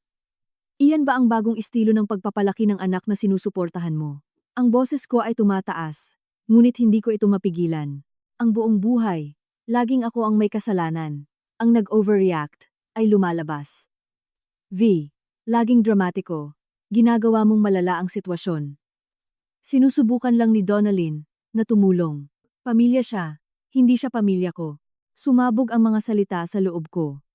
Isang dekada ng sama ng loob ang sa wakas ay nalaya, at nakikipagtalik siya sa aking asawa. Sa tingin mo ba ay pamilyar, at nakakatulong iyan? Huwag kang maging bastos, sabi ni Dra. Vikir sa boses na puno ng paghamak. Si Will ay isang mabuting tao, isang mabuting provider. Mabuting provider. Umungol ako ng mapait, halos hysterical. Wala siyang stable na trabaho sa loob ng 2 taon. Mama, ako ang nagpo-provide. Ako ang nagbabayad ng mortgage. Ako ang naglalagay ng pagkain sa mesa. Habang siya at ang iyong minamahal na Donalyn ay kinakain ito at pagkatapos ay inilalabas ang aking anak sa lamig. Tingnan mo. Ito ang pinag-uusapan ko. Ang kanyang tono ay nagbago. Naging isang nagdurusa na martir. Ang kapaitan na iyon, ang kagustuhan sa hidwaan. Laging ganyan. Mula bata pa, hindi mo kailanman alam kung paano pabayaan ang mga bagay. Laging kailangan mong halukayin ang lahat, gumawa ng drama, inilalayo mo ang lahat. V, una ang iyong ama, ngayon si Will. Malapit na, wala kang sinuman, at ikaw lang ang may kasalanan kapag ikaw ay ganap na nag-iisa. Bawat salita ay isang panudla, na maingat na tinarget, tumatama sa target ng may ensayado na katumpakan. Ang mga lumang sugat, ang mga mula sa buong pagkabata, na nakikinig na masyado akong maingay, masyado akong emosyonal, masyado akong matindi, ay nagsimulang kumirot muli. Tumawag ka ba para sabihin sa akin, nakasalanan ko rin ito? Tanong ko sa mapanganib na mahinang boses. Tumawag ako para ipaliwanag sa iyo. Para kay Scarlett, sinisira mo ang pamilyang ito. Sisirain mo ang buhay ng batang iyon sa paghihiganti na ito. Handa si Will na patawarin ka. Tanggapin ka muli kung ititigil mo na ang kabaliwan na ito. Patawarin ako. Ang katapangan ng pangungusap na iyon ay nagpatahimik sa akin ng isang sandali. Wala siyang dapat ipatawad sa akin. Hindi ako babalik. At kung sa isang segundo ay naniniwala ka na hahayaan kong lumapit si Scarlett sa lalaking iyon o kay Donalyn, ganap kang baliw. Kung gayon, wala ka ng ibang pagpipilian, sabi ni Dra. Vikir sa formal at nagyayelong boses. Kung itutuloy mo ito, wala akong magagawa kundi suportahan si Will at Donalyn. Sasabihin ko sa iyong kawalang stability, V.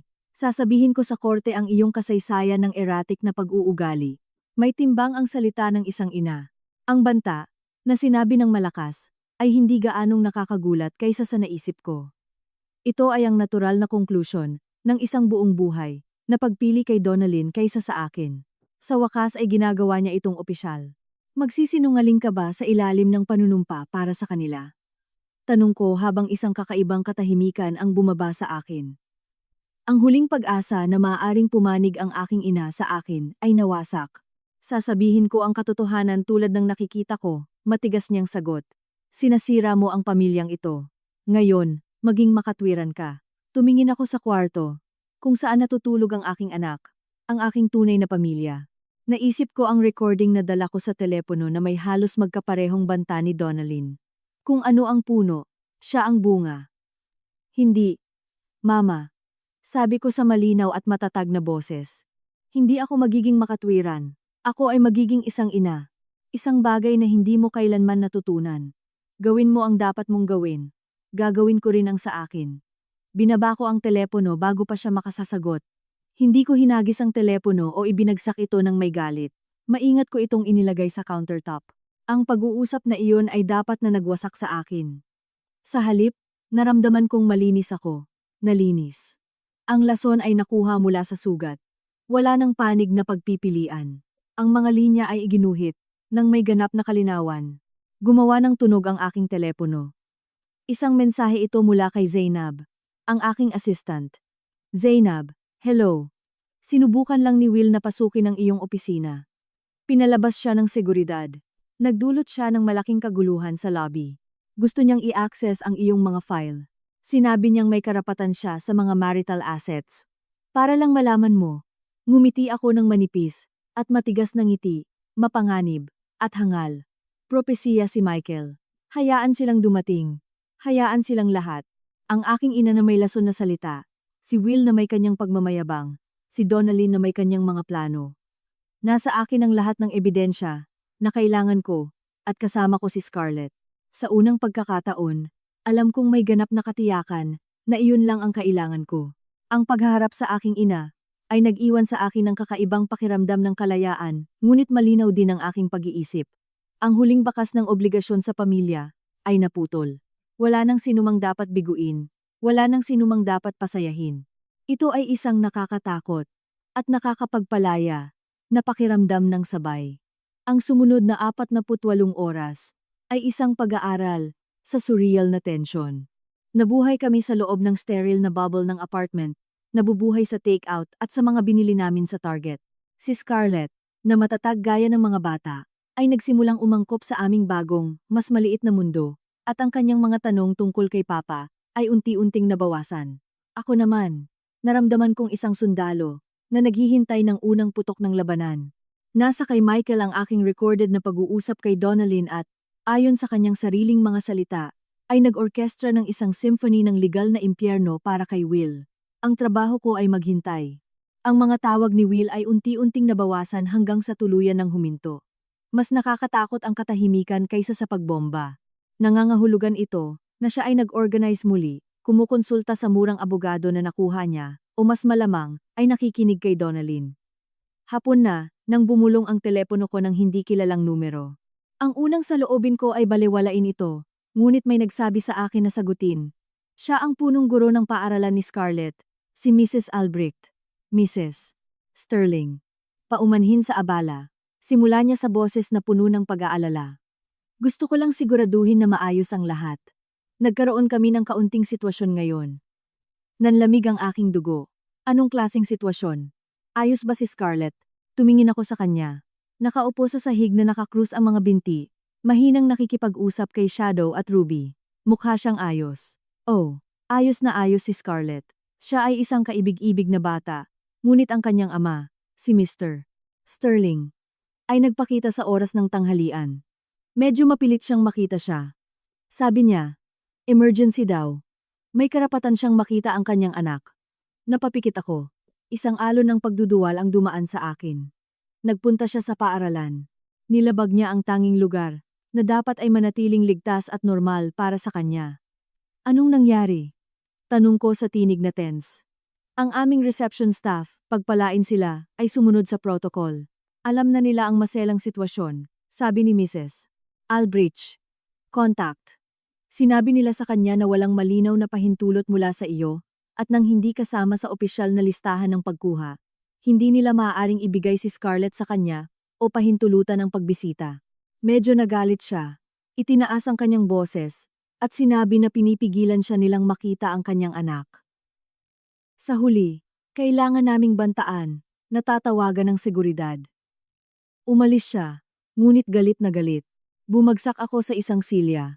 Ang aking mga binti ay mahina dahil sa halo ng galit at ginhawa. Mrs. Albrecht, salamat. Salamat sa pagprotekta sa kanya. Siyempre, iyan ang aming pinaka-prioridad. Inutusan ko ang staff na sa anumang pagkakataon ay hindi ibibigay si Scarlett sa sinuman, maliban sa iyo o sa iyong autorisadong kinatawan na nakalista sa aming talaan bilang Zainab. Zainab Miller. Oo, ang aking assistant. Eksakto. Perpekto. Mas magiging maingat kami. Mrs. Sterling, pakiusap. Ibigay mo ang aming pagbati kay Scarlett. Binaba ko ang telepono. Nanginginig ang aking mga kamay.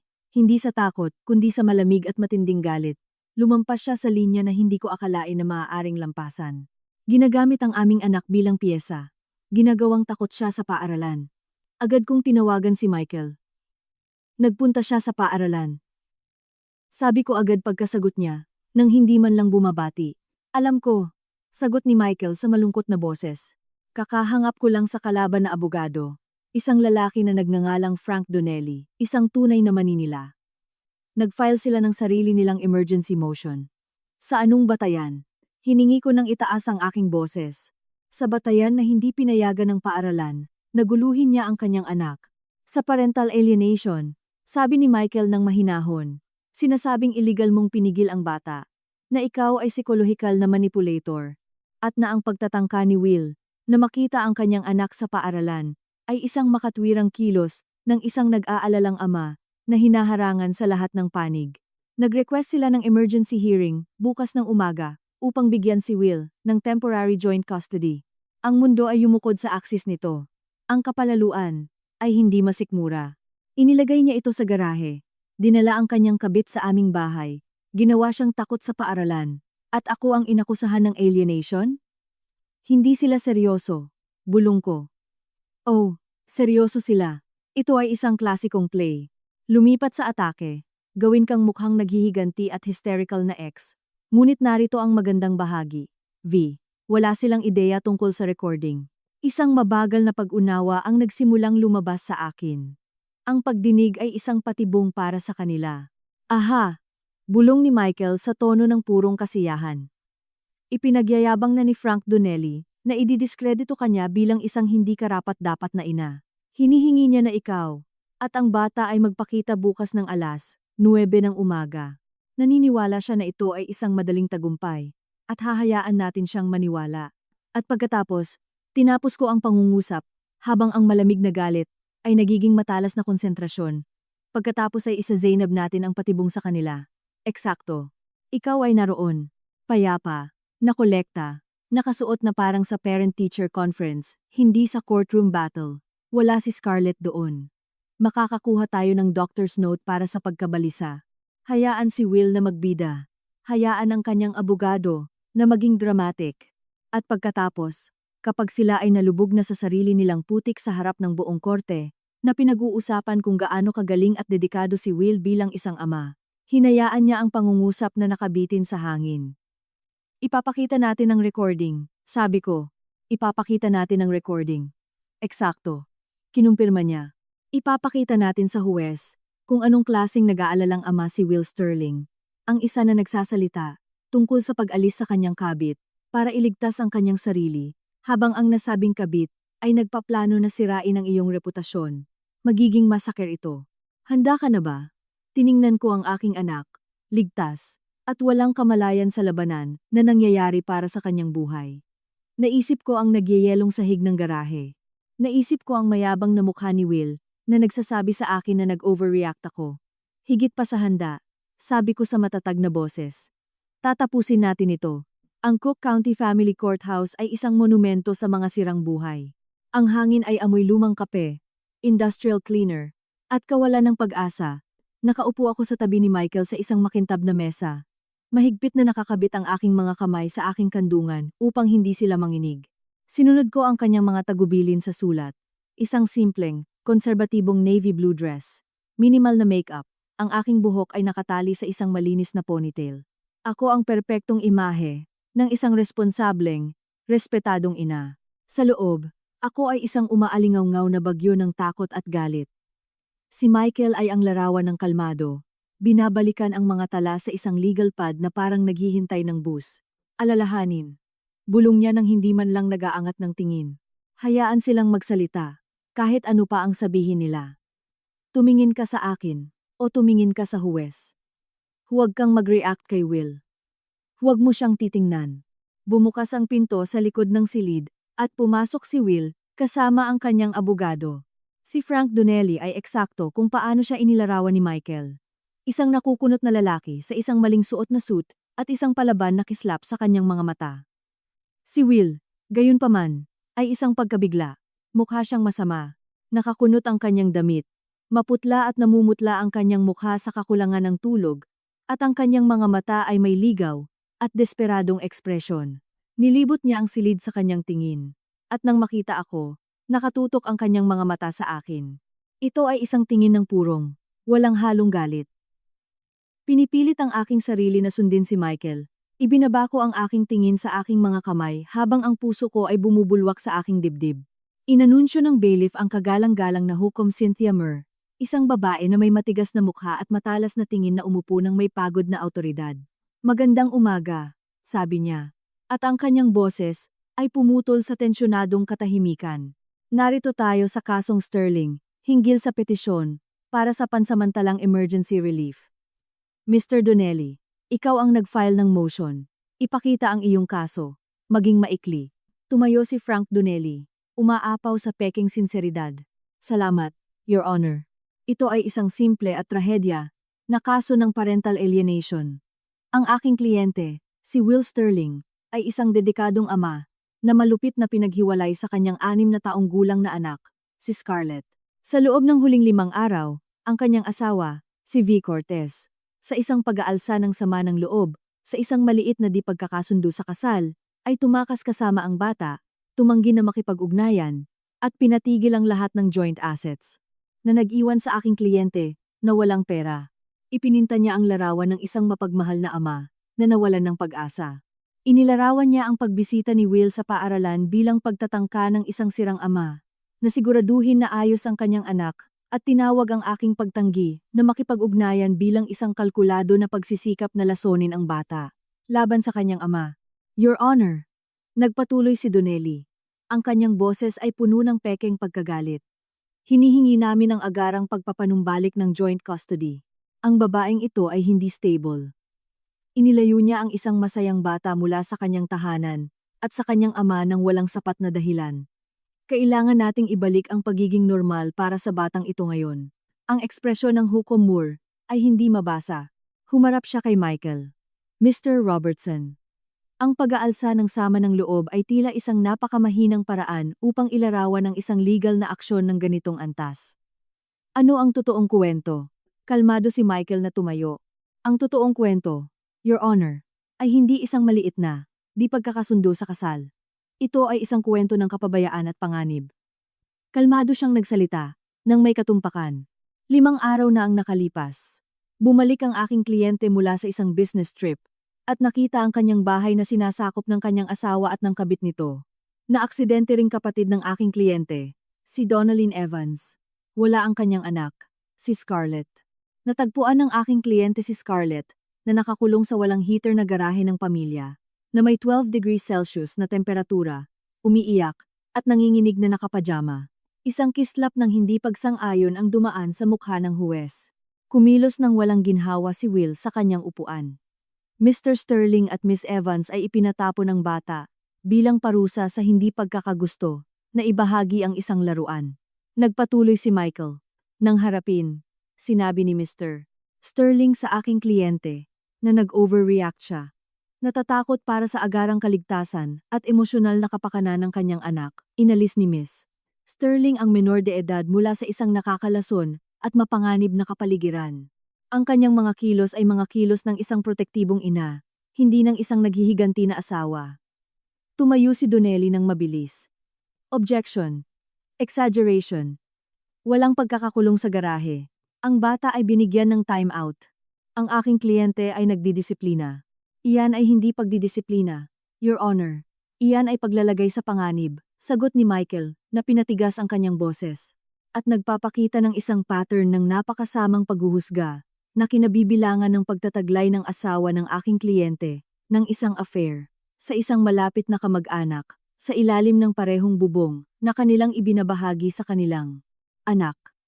Tinaas ng huwes ang isang kamay. Mr. Donnelly, darating din ang turn mo. Mr. Robertson, mayroon ka bang ebidensya upang suportahan ang mga seryosong akusasyon na ito lampas sa testimonya ng iyong kliyente? Nandoon na. Handa na ang patibong. Bahagyang ikiniling ni Michael ang kanyang ulo, at ipinaikot ang kanyang tingin kay Will at sa kanyang abogado. Mayroon kami, Your Honor. Ngunit bago iyon, nais kong bigyan si Mr. Sterling ng pagkakataong magsalita tungkol sa kanyang pagkatao bilang isang dedikadong ama. Baka gusto niyang sabihin sa korte, sa ilalim ng panunumpa, kung ano ang kanyang relasyon kay Donalyn Evans at kung ano ang kanyang mental na estado tungkol sa kanyang anak. Ito ay isang masterstroke. Iniaalok ni Michael ang lubid sa kanila at masaya nilang sinunggaban ito. Bumagsak ang dibdib ni Donnelly. Masaya itong gagawin ng aking kliyente. Sumumpa si Will na sasabihin ang katotohanan. Ginabayan ni Donnelly. Nagbigay siya ng isang ensayado na talumpati. Pinag-usapan niya kung gaano niya kamahal si Scarlett, kung paano ang garahe ay isang hindi pagkakaunawaan, na siya ay isang napaka-involved na ama. Iginiit niya na si Donalyn ay isang kaibigan lamang, na sinusubukan lang tumulong. Inilarawan niya ako bilang isang workaholic, detached, na ginagamit si Scarlett bilang isang sandata.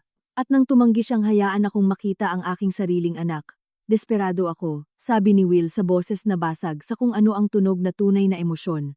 Ang pagpunta sa kanyang paaralan ay isang pagkakamali. Nakikita ko na ngayon, ngunit wala ako sa aking sarili sa pag-aalala. Siya ang aking anak. Magaling. Kung hindi ko lang alam ang katotohanan, halos maniwala ako sa kanya. Nakaupo si Donnelly na nasisiyahan. Your Honor, nakikita mo ba ang tunay na paghihirap ng isang ama na nagmamahal sa kanyang anak? Dahan-dahang tumango si Judge Murr. Mr. Robertson, cross-examination. Tumayo si Michael, at lumapit sa witness stand. Nanatili siyang tahimik ng isang sandali. Hinayaan ang katahimikan na umabot. Mr. Sterling, idineklara mo na si Donalyn Evans ay isang kaibigan lamang. Tama ba iyan? Oo, sabi ni Will, medyo mabilis. At idineklara mo rin na wala kang ibang nais kundi muling makasama ang iyong anak at muling itayo ang iyong pamilya. Siyempre, kinuha ni Michael ang isang remote control. Your Honor, sa pahintulot ng korte, nais kong i-play ang isang recording na ginawa 2 araw na ang nakalipas. Naglalaman ito ng pag-uusap sa pagitan ng aking kliyente at ni Donalyn Evans. Namutla ang mukha ni Will. Tumayo si Donnelly ng mabilis. Objection. Ito ay isang patibong. Ito ay provocation. Hindi naroroon ang testigo sa pag-uusap na iyon. Ang testigo ay nagpatotoo, sa ilalim ng panunumpa, tungkol sa likas na katangian ng kanyang relasyon kay Miss Evans. Sabi ni Michael ng malamig. Ang recording na ito ay direktang nauugnay sa pagtatanong sa testimonya na iyon. Si Miss Evans ang kanyang live-in partner, at di umano'y kabit. Ang kanyang mga pahayag ay katanggap-tanggap. Nagpakipot ang mga mata ni Judge Moore. Tatanggapin ko ito. Magpatuloy ka. Pinindot ni Michael ang play. Ang boses ni Donalyn, matalas at makamandag, ang pumuno sa tahimik na silid. Kailangan mong pigilan ang iyong abogado. Malayo na ito. Oh, sa ngalan ng Diyos, tigilan mo na ang pagiging dramatiko. Ayos lang siya. Sabi ni Will. Ayos lang siya. Ginagamit mo lang ito bilang dahilan dahil nagseselos ka. Hindi siya walang trabaho. Siya ay nasa pagitan ng mga oportunidad, at ako ang nandoon para sa kanya habang ikaw ay naglalaro ng malaking executive. Pinanood ko si Will habang nakikinig. Nawala ang kulay sa kanyang mukha at napalitan ng isang maputla, kulay abo na pagiging masama. Mukha siyang isang tao na dumadalo sa sarili niyang pagpapatupad ng sentensya. Pagkatapos ay dumating ang mahalagang bahagi. Makikita natin kung ano ang sasabihin ng isang hukom. Baka maging interesado ang isang hukom na malaman kung gaano ka ka-detached at workaholic bilang isang ina. Pagsisisihan mo ito. Pinos ni Michael ang recording. Ganap na tahimik ang courtroom. Tumingin siya kay Will, na tila lumiit sa witness stand. Mr. Sterling, sabi ni Michael sa nakakapanlinlang na mahinang boses. Tunog ba iyan sa iyo na boses ng isang kaibigan lang? O tunog iyan na boses ng iyong kabit na nakikipagsabuatan sa iyo kung paano sirain ang reputasyon ng iyong asawa sa isang custody battle? Binuka ni Will ang kanyang bibig, ngunit walang lumabas na tunog. At nang sabihin ni Miss Evans, sabi ni Will, ayos lang. Nagsisinungaling siya. O talagang pinahina mo ba ang kapakanan ng iyong anak? Objection. Sigaw ni Donnelly, ngunit tunog ito ng mahina, kaawa-awa. Withdraw, sabi ni Michael ng mahina. Pagkatapos ay humarap siya sa huwes. Your Honor, mayroon kaming ebidensya ng perjury, witness tampering, at isang sabuatan para sirain ang reputasyon ng aking kliyente. Mayroon din kaming voicemail mula mismo kay Mr. Sterling kung saan idineklara niya, at kinopya ko ang sinabi niya, aalisin ko si Donalyn. Ito ay hindi larawan ng isang dedikadong ama. Ito ay larawan ng isang lalaking tinitingnan ang kanyang anak bilang pag-aari at ang kanyang asawa bilang isang hadlang. Hindi na niya kailangan pang magsalita. Nagawa na ang pinsala. Ang mukha ni Judge Moore ay parang granito. Tiningnan niya si Will nang may purong paghamak. Mr. Sterling, hindi ka lang nagsinungaling sa ilalim ng panunumpa sa aking korte, kundi nagpakita ka rin ng kakulangan ng paghuhusga at pag-aalala sa kapakanan ng iyong anak na ganap na eskandaloso. Humarap siya kay Michael. Mr. Robertson, tinanggihan ang petisyon para sa emergency joint custody. Pinapayagan ko ang iyong kliyente ng pansamantalang exclusive legal at physical custody. Ang mga karapatan sa pagbisita ni Mr. Sterling ay suspendido hanggang sa maisagawa ang isang kumpletong psychological evaluation. Sterling na makipag-ugnayan sa plaintiff o sa menor de edad at lumapit ng 152 metro mula sa tirahan, paaralan, o sa persona ng bata. Binagsak niya ang martilyo. Ang tunog ay kasing final ng isang putok. Nakatingin si Will sa harap na malaki ang mga mata sa pagkabigla, habang gumuho ang kanyang buhay sa loob ng ilang minuto. Nang lumapit ang sheriff upang samahan siya palabas ng witness stand, sa wakas ay nahanap niya ang kanyang boses, isang basag na bulong, para lamang sa akin. V, anong ginawa mo? Tinitigan ko siya sa unang pagkakataon. Walang sinabi, tiningnan ko lang siya. Hinayaan siyang makita ang malamig at walang awa na katotohanan sa aking mga mata. Pagkatapos ay tumalikod ako at sinundan si Michael palabas ng silid. Natapos na ang labanan. Nanalo kami, ngunit ang digmaan para sa aming kinabukasan ay nagsisimula pa lang. Ang alingawngaw ng martilyo ay tila sumusunod sa amin palabas ng courthouse. Isang tiyak na huling punto sa sentensya, nakakabigkas lang ni Judge Moore sa buhay ni Will. Isinara ang mabigat na pinto ng oak sa aming likuran, na pinatatag ang kaguluhan sa loob, ang mga bulong ni Donnelly, ang mahinang bulong ng bailiff, at ang nakakagulat na katahimikan ni Will. Sa pasilyo, maliwanag at ganap na impersonal, ang mundo ay nakakagulat na normal. Mahigpit na inilagay ni Michael ang kanyang kamay sa aking siko. Ang kanyang kilos ay propesyonal, hindi nagpapadama. Huwag kang lumingon. Lumakad ka ng diretso patungo sa mga elevator. Ang aking mga binti ay parang goma. Ang adrenaline na sumuporta sa akin sa panahon ng pagdinig ay nawawala na nag-iwan sa akin na nanginginig at walang laman. Hindi kami nagsalita hanggang sa magzainabdo ang mga pinto ng elevator. Ikinulong kami sa isang sterile na metal box. Nagsinungaling siya sa ilalim ng panunumpa. Bulong ko habang bumabagsak sa akin ang realidad ng kakaganap lang sa witness stand. Tiningnan niya ang huwes sa mga mata at nagsinungaling. Laging ganoon. Sabi ni Michael sa boses na walang bakas ng tagumpay. Isang simpleng pahayag iyon. Ang pagmamataas at desperasyon ay isang nakakalason na halo. Akala nila ay mas matalino sila kaysa sa sistema. Tiningnan niya ang kanyang refleksyon sa mga pinto ng elevator habang inaayos ang kanyang kurbata. Tanga si Donnelly. Dinala niya ang kanyang kliyente, diretso sa bangin. Ang barangay, ang psychological evaluation. Sumandal ako sa dingding. Tapos na talaga ito. Sa ngayon, pagwawasto ni Michael, laging praktikal. Pansamantalang order ito. Ang kumpletong diborsyo at final custody ay aabuti ng ilang buwan, ngunit itinakda na namin ang tono. Si Will Sterling ay ngayon, sa paningin ng korte, isang hindi karapat-dapat na ama at isang sinungaling. Malaki ang magiging gastos niya, sa pera, at sa pagsisikap upang baguhin ang pananaw na iyon. At duda ako, na mayroon siyang resources, o pasensya, para labanan ang laban na iyon. Tumunog ang elevator, at lumabas kami sa abalang main lobby. Inaasahan kong makita si Will, na naghihintay sa amin. Isang huling desperadong paghaharap, ngunit ang lobby ay puno lamang ng mga estranghero na abala sa kanilang sariling legal na usapin. Ang telepono ko, na pinatahimik sa panahon ng pagdinig, ay nagba-vibrate ng walang tigil sa loob ng aking bag. Kinuha ko ito. Isang baha ng notifications. Missed calls, mula sa hindi kilalang numero, malamang mga mamamahayag. Ngayon, isang serye ng mensahe, mula kay Zainab. Nag-iisip ako sa iyo ngayon. Sabihin mo sa akin kung paano ang lahat. At pagkatapos ay isa mula sa isang numero, na hindi ko nakikilala. Binuksan ko ito. Hindi kilala. Ikaw ay isang ahas. Magbabayad ka para dito. Dapat ay si Donalyn. Ang mensahe ay usok lamang. Isang nakakaawang pagtatangka upang saktan ako. Hindi ito nagtagumpay. Matapos ang nangyari sa korte, tila walang halaga ito sa akin. Ipinakita ko ang telepono kay Michael. I-block ang numero, sabi niya nang hindi man lang binabasa. At i-forward sa akin. Ito ay isang indirect na paglabag sa barangay. Idaragdag namin sa file. Nang lumabas kami sa maputlang liwanag ng hapon, tumunog ang telepono ko. Ito ang landline ng bahay ng aking ina. Tiningnan ko ito. Walang duda, natanggap na ng master puppeteer ang balita. Hinayaan ko itong mapunta sa voicemail. Sinamahan ako ni Michael sa kotse.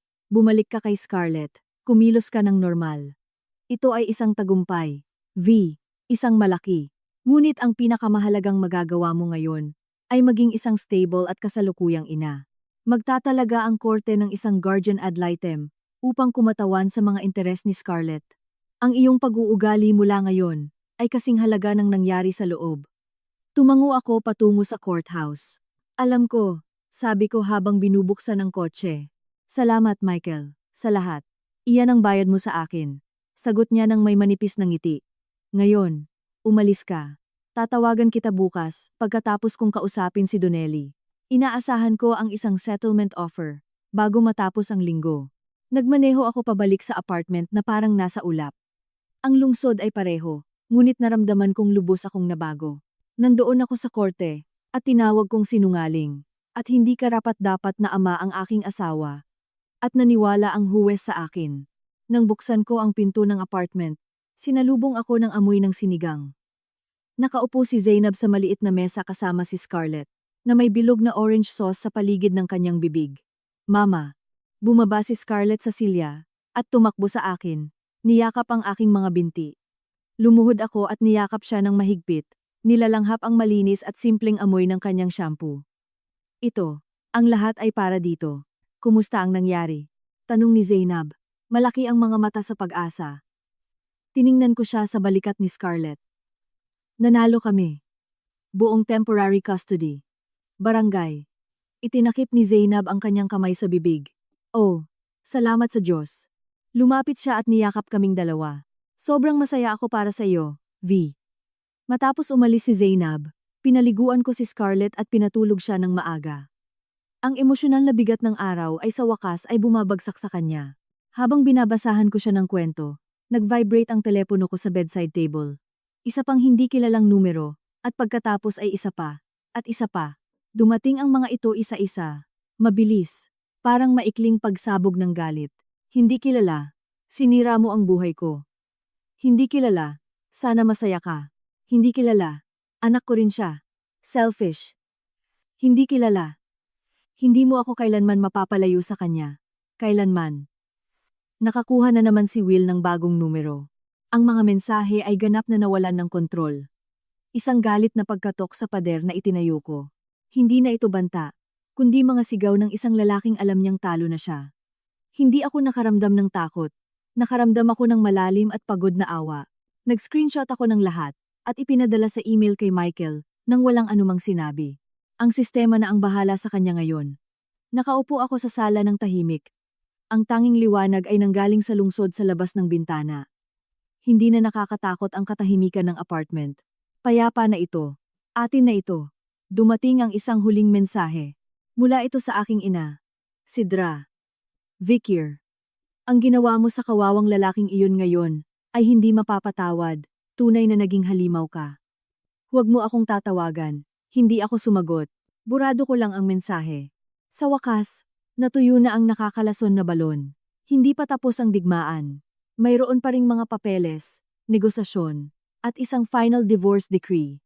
Ngunit ang laban para sa kaligtasan ng aking anak, para sa aming kalayaan, ay napanalunan. Tinitigan ko ang halimaw sa mata at kumurap ang halimaw. Kinuha ko ang telepono at hinanap ang isang numero na kabisado ko. Oras na para magsimulang mag-isip ng bagong bahay. Isang bagong buhay na malayo sa Baguio, malayo sa mga korte, at malayo sa mga multo ng isang kasal na nagyelo sa isang malamig na garahe. Sa unang pagkakataon sa mahabang panahon, ang kinabukasan ay naramdaman na isang pangako, hindi isang banta. Ang tagumpay sa korte ay nagdulot ng isang marupok at pansamantalang kapayapaan. Ang pagbaha ng mga mensahe mula sa bagong numero ni Will ay huminto matapos magpadala ang legal assistant ni Michael ng formal na liham na humihingi ng agarang pagtigil sa lahat ng kontak at nagbabanta ng contempt charges. Ang katahimikan ng aking ina ay ganap. Ito ay isang malinis na paghihiwalay na isinagawa ng may katumpakan ng batas. Muling natulog si Scarlett sa buong gabi. Ang kanyang pinahihirapan na tingin ay nagsimulang mawala, pinalitan ng simpleng kagalakan ng isang pagbisita sa parke o ng isang bagong libro. Nagtatayo kami ng isang bagong ritmo sa aming maliit na apartment. Isang tahimik na buhay. Ngunit malayo pa sa tapos ang trabaho ni Michael. Ang custody ay isang bagay. Sinabi niya sa isa sa aming araw-araw na follow-up calls. Ang pananalapi ay iba. Kailangan namin ng kumpletong forensic audit. May access si Will sa iyong mga account sa loob ng maraming taon. Kailangan naming makita kung saan talaga napunta ang pera. Makalipas ang ilang araw, dumating ang isang malaking karton sa pamamagitan ng courier. Naglalaman ito ng pinilit ng korte kay Will na ibigay. Isang magulo na tumpok ng bank statements, credit card bills, at tax returns mula sa nakaraang 5 taon. Nang gabing iyon, pagkatapos patulugin si Scarlett, kumuha ako ng isang baso ng alak. Inilatag ang mga dokumento sa sahig ng sala, at sinimulan ang madilim na arkeolohiya ng aking bigong kasal. Ito ay isang nakakapagod na ehersisyo. Ang ebidensya ng paggastos ni Will ay nasa lahat ng dako. Mga singil sa mga high-end na restaurant, electronic store, at men's clothing boutiques. Sa mga hapon na akala ko ay naghahanap siya ng trabaho. Ngunit may mas malalaking periodic transfers na nakakuha ng aking pansin. Sa loob ng nakaraang 18 buwan, 250 ang kinuha mula sa aming joint savings account sa unang araw ng bawat buwan. Ang beneficiary ay nakalista bilang DLS Holdings LLC. Hindi ko kailanman narinig ito. Tinawagan ko si Zainab. Napakahusay niya sa corporate records. Hello. Maaari mo ba akong gawa ng napakalaking pabor? Hanapin mo ako ng isang kumpanyang DLS Holdings LLC. Narinig ko siyang nagtatype. Sige, bigyan mo ako ng isang segundo. Okay. Ang kakaiba. Ito ay isang shell corporation na nakarehistro sa Metro Manila. Ang registered agent ay isang law firm sa Wilmington. Ang pangunahing nakalista ay si Will Sterling. Nanlamig ang aking dugo. Ano? Sigurado ka? Ganap. Will Sterling. V. Ano ito? Hindi ko alam. Sabi ko, mabilis ang pag-iisip. Ngunit aalamin ko. Kinabukasan ng umaga, pumunta ako sa storage room, kung saan dali-dali kong iniwan ang ilang kahon ng gamit mula sa aking opisina sa bahay. Nakabaon sa ilalim ng mga lumang notebook at presentation folders ang aking lumang laptop, ang ginagamit ko bago ako bigyan ng bago ng kumpanya. Minsan, pinapahiram ko ito kay Will para i-update ang kanyang resume. Isang nakakapagduwal na pakiramdam ang dumapo sa aking tiyan. Dinala ko ito sa apartment, isinaksak, at pinigilan ang aking hininga habang ito ay bumubukas. Nag-navigate ako sa mga lumang file, na bumibilis ang pulso ko, at pagkatapos ay nakita ko ito, isang folder na simpleng pinangalan ng DLS. Sa loob nito ay isang solong spreadsheet ng Excel, na may password. Sinubukan ko ang lahat ng password na naisip ko. Ang pangalan at petsa ng kapanganakan ni Scarlett, ang kanyang lumang football number, Donalyn, wala. Pagkatapos, sa isang biglaang pag-uudyok, isinulat ko ang Freedom 55, ang pangalan ng isang katawa-tawa na scheme, para yumaman, na naging obses siya, ilang taon na ang nakalipas. Bumukas ang file. Ito ay isang ledger, isang detalyado, at masela na record ng bawat dolyar na dumaan sa DLS Holdings. Ang buwan ng 250 transfers ay naroon, nilabelan bilang owner withdrawal. Ngunit iyon ay maliit na halaga, kumpara sa iba pang mga entry. Mayroong malalaking outbound transfers na 10,000 dolyar bawat isa. Lahat sa iisang beneficiary. Lakeside Retreats, LLC. Ang mga memos ay nakakapangilabot. Unit 7. Renovation. Marketing fees. Project management fee. Donalyn. Lakeside Retreats. Pamilyar iyan sa akin, at pagkatapos ay naalala ko. Ilang buwan na ang nakalipas, patuloy na pinag-uusapan ni Donalyn ang isang hindi matatatalo na investment opportunity, isang luxury vacation property development na may overlooking view sa Tagaytay. Sinubukan niyang ipa-invest ako. Binaliwala ko ito bilang isa sa kanyang maraming walang saysay na pantasya. Hindi nagpakita si Will ng interes noon. O iyon ang sabi niya. Hindi lang niya ako ninakawan. Pinopondohan niya ang pangarap ni Donalyn, gamit ang aking pera, at ginawa pa niya siyang bayad na project manager. Ang laki ng pandarambong ay nagpahilo sa akin. Mahigit 1,200,000 iyon. Nanginginig ang aking mga kamay nang tawagan ko si Michael. Ni hindi ako bumati, nakita ko ito. Mahigit 1 taon na siyang nagnanakaw. Gumawa siya ng shell corporation, at inililipat ang aming pera sa isang vacation property kasama si Donalyn. Nagkaroon ng mahabang, mapahalagahan, nakatahimikan sa kabilang linya. Vi Cortez.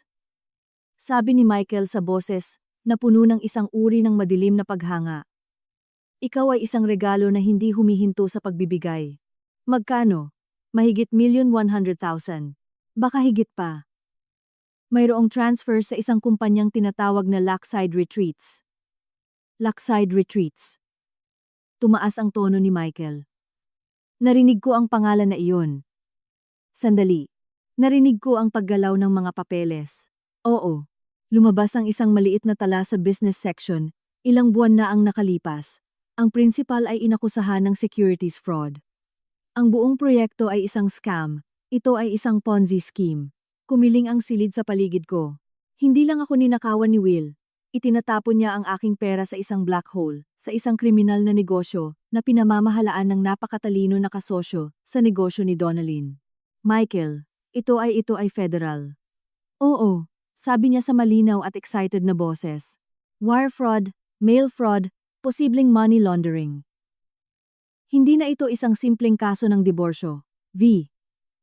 Ito ay isang criminal investigation. Kailangan kong ipadala mo sa akin ang file na iyon kaagad sa email. Huwag mo nang hawakan muli ang laptop. Pagkatapos, gusto kong pumunta ka sa opisina ko. Kailangan nating tawagan ng NBI. Bumagsak ako sa isang silya. Ang laptop ay nagniningning nang nakakatakot sa mesa sa harap ko. Ang desperasyon ni Will, matapos ang pagdinig sa korte, ay nagkaroon ng bagong, nakakatakot na dimensyon. Hindi na ito tungkol lang sa pagkawala ng kanyang anak o ng kanyang bahay. Ito ay tungkol sa pag-iwas sa bilangguan. Hindi lang siya isang pabaya na asawa at ama. Siya ay isang kriminal, at nasa akin ang ebidensya, na maaaring magkulong sa kanya ng mahabang panahon. Ang tahimik na buhay na sinusubukan kong itayo ay naramdaman na mas marupok kaysa dati. Ang halimaw ay hindi lang natalo.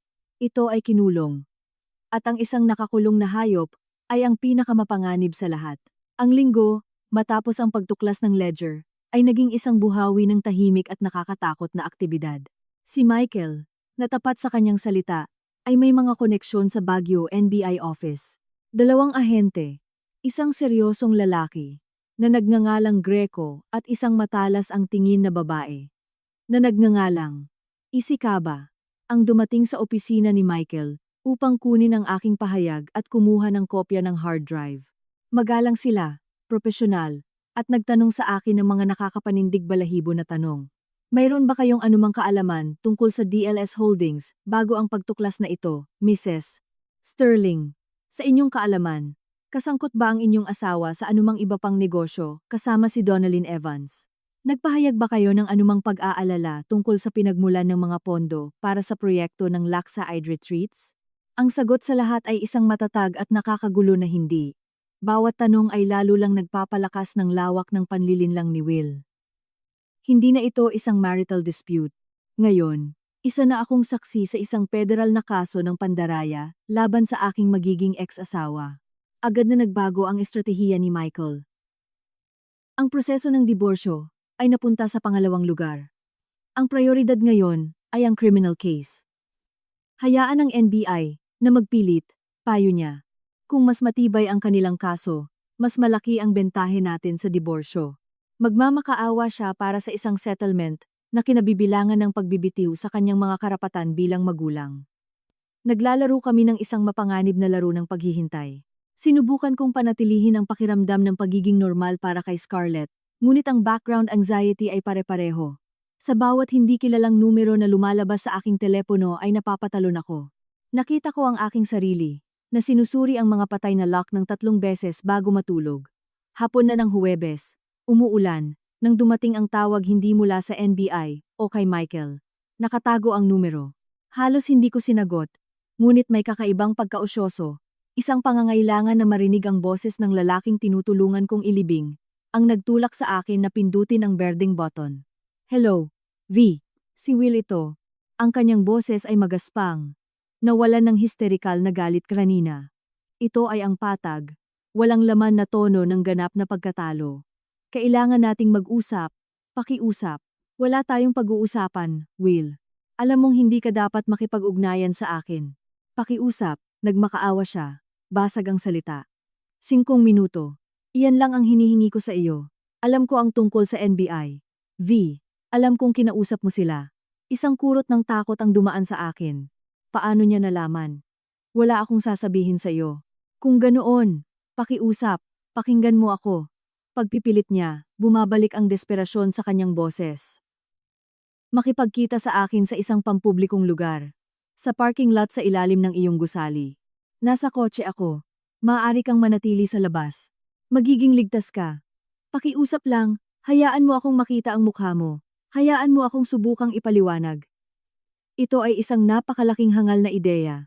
Magkakaroon ng aneurysm si Michael. Ngunit isang bahagi ng aking sarili ang gustong makita siyang sirang-sira. Gusto kong tingnan siya sa mata, at malaman na naiintindihan niya ang kabuuan ng nawala sa kanya. 5 minuto, sabi ko ng malamig. At kung lumabas ka ng isang hakbang sa kotse, sisigaw ako, at tatawag sa 911. Hindi ko siya binigyan ng oras para sumagot. Binaba ko ang telepono, Bumubulwak ang puso ko sa aking mga tadyang. Nag-text ako kay Zainab, na nasa katabing silid na nagbabasa kay Scarlett. Bumaba ako ng 5 minuto. Nasa parking lot si Will. Kung hindi ako babalik sa loob ng 10, tumawag ka sa 911. Pagkatapos ay tinawagan ko si Michael. Diretso ito sa voicemail. Nag-iwan ako ng nagmamadaling mensahe. Michael, si V ito. Tumawag lang si Will. Alam niya ang tungkol sa NBI. Nasa parking lot siya sa ibaba. Bababa ako para makita siya. Ito ay isang pampublikong lugar. Magiging ligtas ako. Kailangan ko lang itong gawin.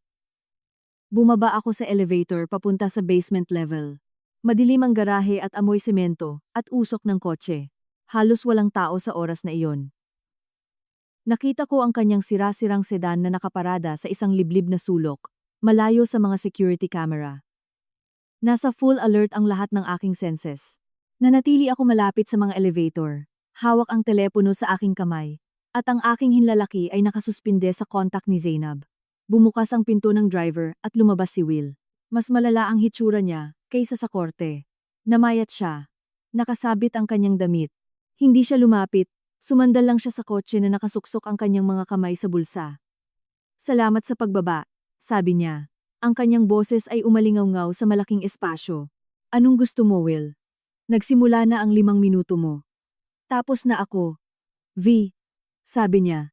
Nagmamakaawa ang kanyang mga mata. Ang NBI. Aakusahan nila ako. Makukulong ako.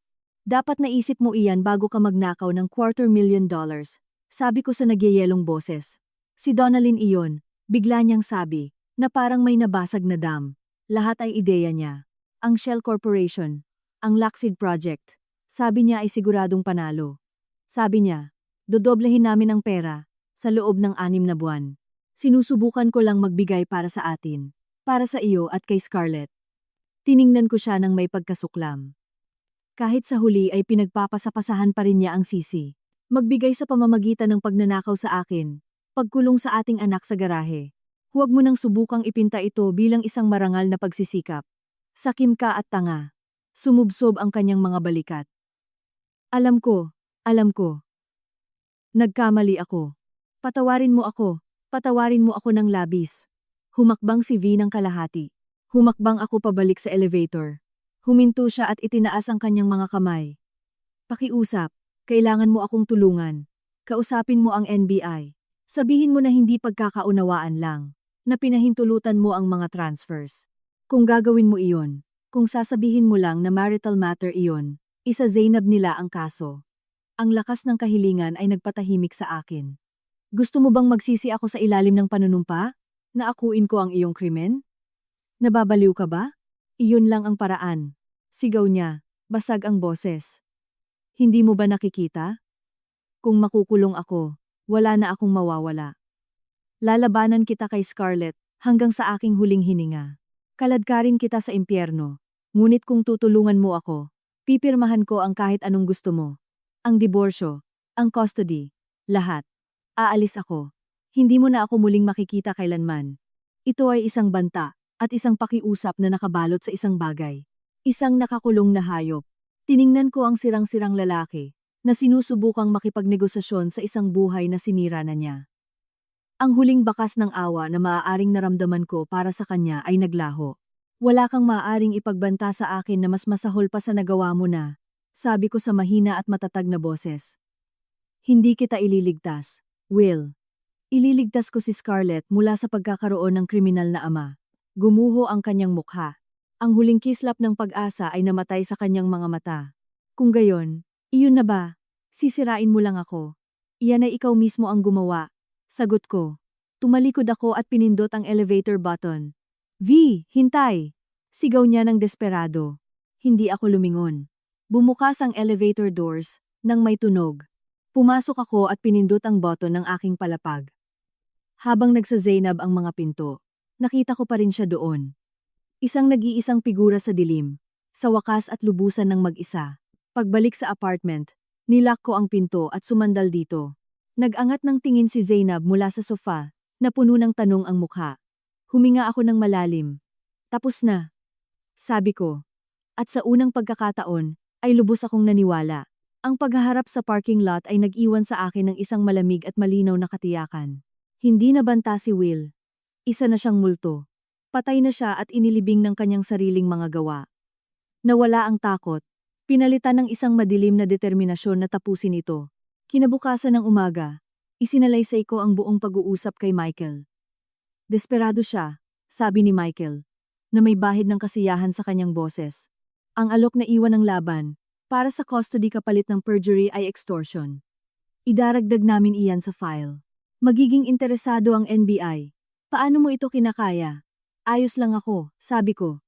At sa unang pagkakataon, totoo iyon. Ano ang susunod? Mabilis ang galaw ng NBI. Nag-issue sila ng subpoenas para sa bank records ng DLS Holdings at Lakeside Retreats. Inaasahan ko ang formal na akusasyon anumang araw. Lumipas ang isang linggo sa kakaibang katahimikan.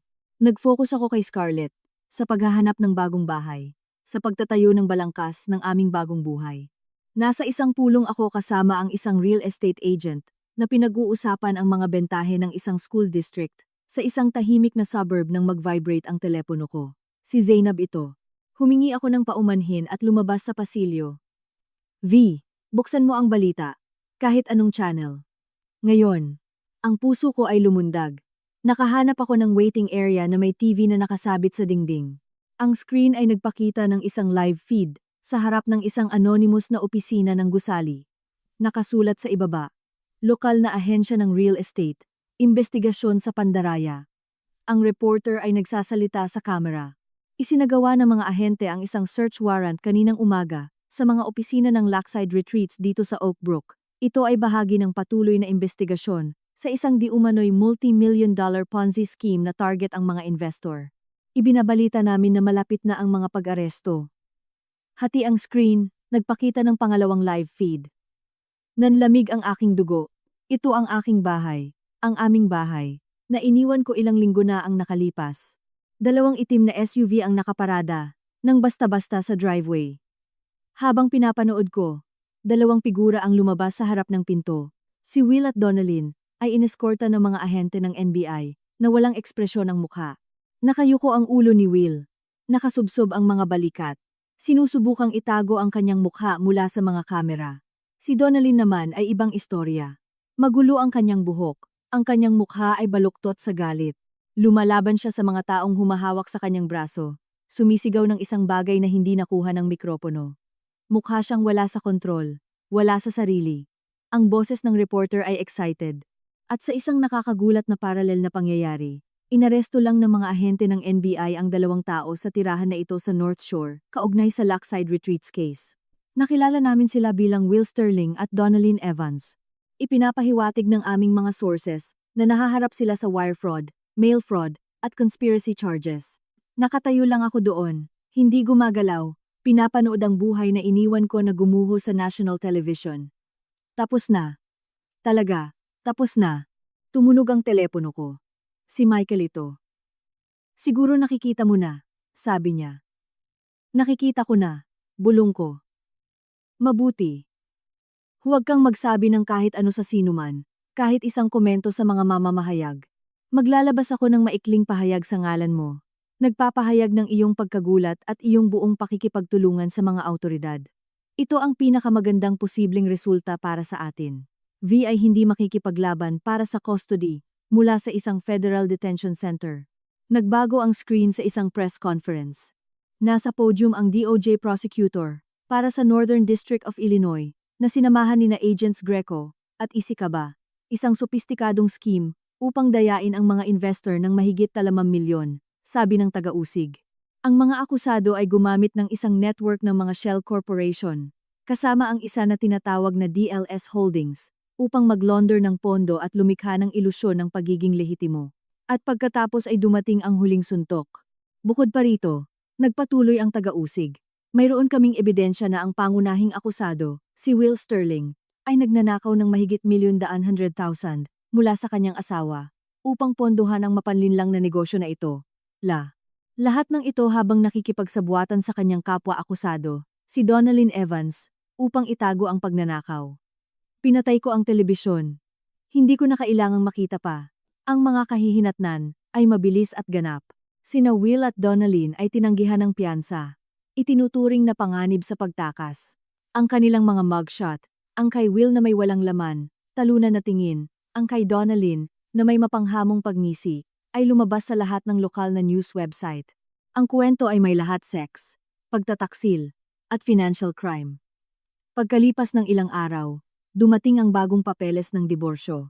Mula ito sa bagong abogado ni Will, isang pagod na pampublikong tagapagtanggol. Ang mga dokumento ay isang ganap na pagsuko. Tinalikuran ni Will ang anumang karapatan sa spousal support. Tinanggap niya, nang walang pagtutol, ang mga termino ng barangay, at sa linya para sa child custody, isinulat lang niya. Hinihingi ng plaintiff na ipagkaloob ang eksklusibong legal at physical custody sa defendant. Wala na siyang laban sa loob, sumuko na siya. Ang huling pagdinig para sa pagbuwag ng aming kasal ay isang simpleng formalidad sa administratibo. Lumabas si Will sa isang malabong video call mula sa county jail. Naka-orange jumpsuit siya. Hindi siya tumingin sa camera kahit isang beses.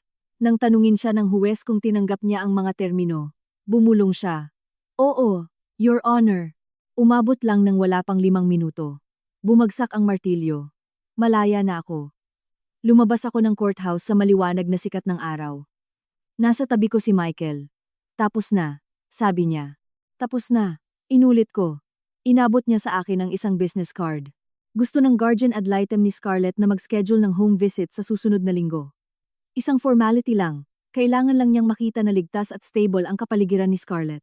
Kinuha ko ang card, isang home visit. Naisip ko ang sterile na corporate apartment. Ligtas iyon, oo. Ngunit hindi iyon tahanan. Oras na para magtayo ng isa. Nagmaneho ako papunta sa paaralan ni Scarlett para sunduin siya. Tumakbo siya palabas ng klase. Tumatalbog ang backpack niya, at hawak ang isang drawing sa kamay. Mama, tingnan mo ang ginawa ko. Lumuhod ako at niyakap siya ng mahigpit. Nilalanghap ang kanyang amoy. Nawala ang mga nakaraang linggo. Iyon lang ang mahalaga. Napaganda niyan. Mahal, sabi ko. Puno ng emosyon. Ano sa tingin mo, kung pupunta tayo sa pagtingin ng mga bagong bahay ngayong weekend, tunay na mga bahay na may bakuran? Lumaki ang kanyang mga mata. Isang bakuran para maglagay ng swing? Para maglagay ng swing, pangako. Hawak ang kanyang kamay. Magkasama kaming naglakad patungo sa kotse. Ang hinaharap ay hindi na isang bagay na dapat katakutan. Ito ay isang blankong pahina. At sa unang pagkakataon sa mahabang panahon, sabik na akong simulan itong isulat. 6 na buwan na ang lumipas.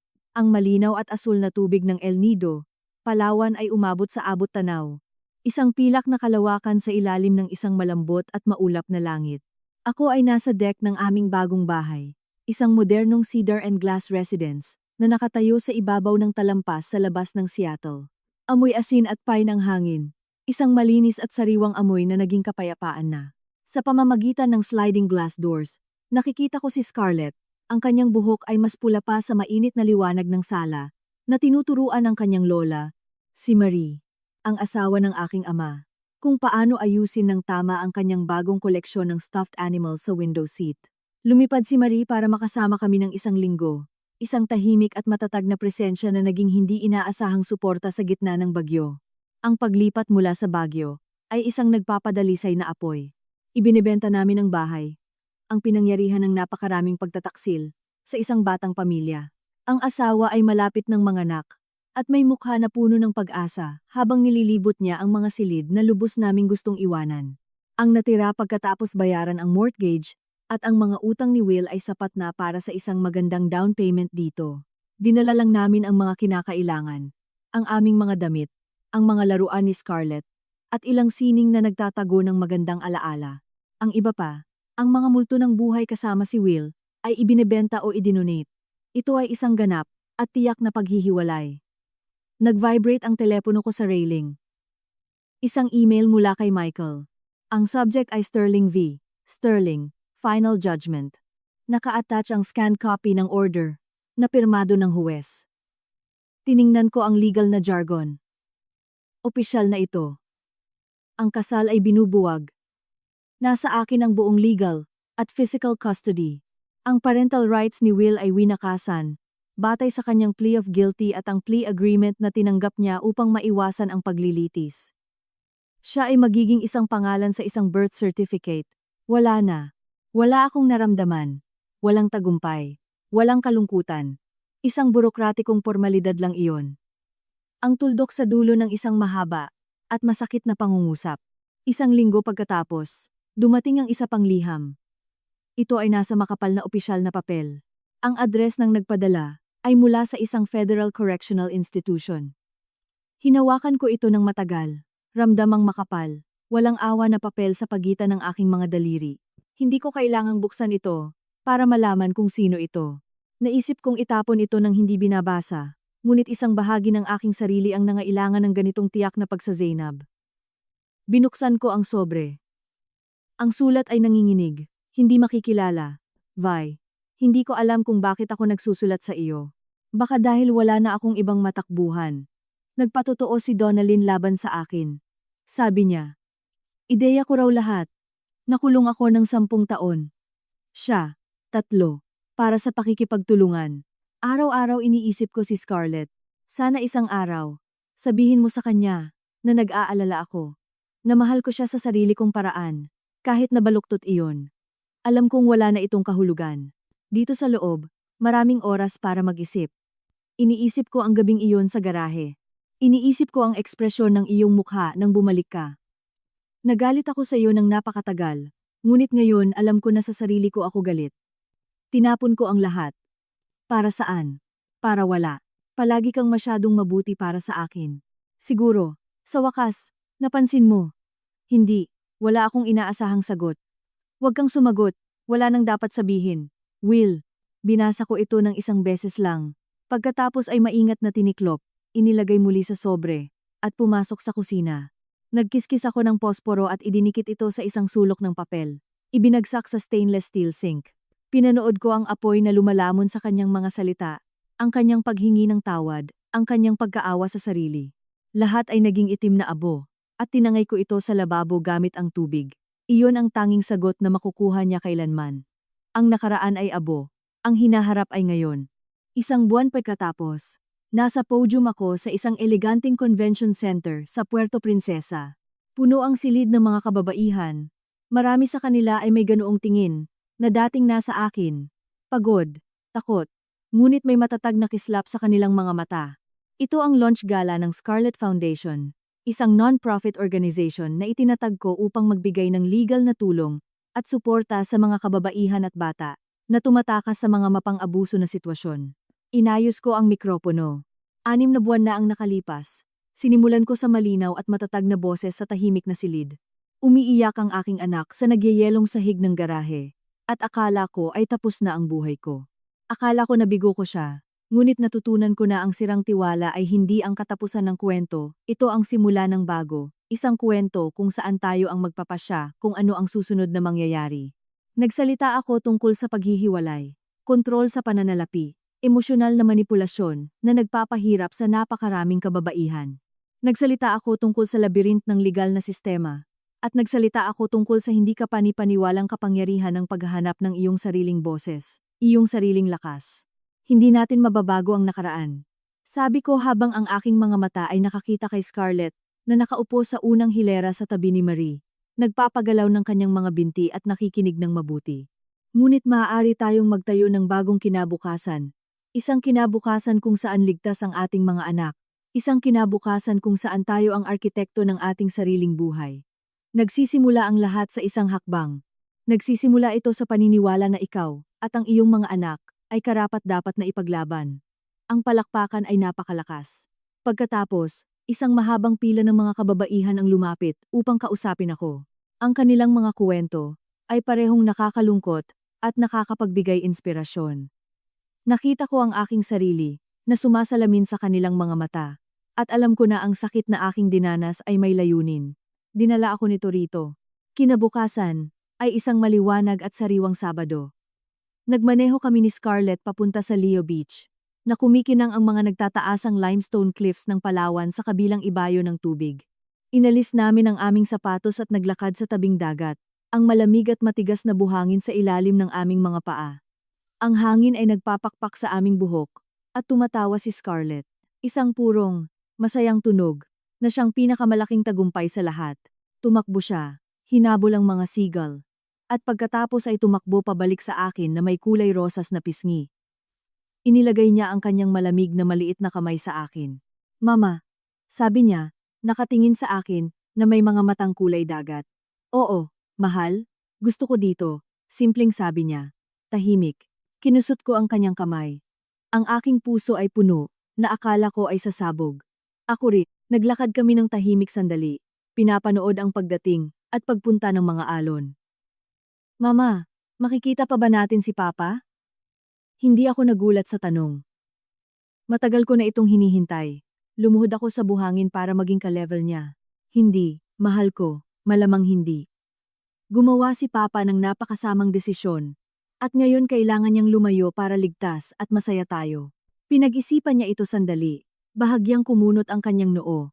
Pagkatapos ay tumango ng seryoso at mahinahon. Okay. Tumingin siya sa tubig. Sa walang katapusang posibilidad ng abot tanaw. Mas gusto ko kapag kami lang. Napuno ng luha ang aking mga mata. Ngunit luha ng ginhawa. Ng kagalakan. Ako rin mahal. Perpekto lang tayo. Binitawan niya ang aking kamay. At tumakbo sa dalampasigan, na nakabuka ang kanyang mga braso, na parang gusto niyang yakapin ang buong mundo. Tumayo ako, niyakap ang aking sarili, at pinanood siya. Impyerno ang pinagdaanan, ngunit dinala kami nito rito, sa perpektong, pinaghirapang sandali na iyon. Ang nakaraan ay isang zenabdong pinto. Ang hinaharap ay ang bukas na dalampasigan, ang maganda at matatag na batang iyon, at ang payapa. Hindi matitinag na katiyakan na sa wakas at magpakailanman, malaya kami.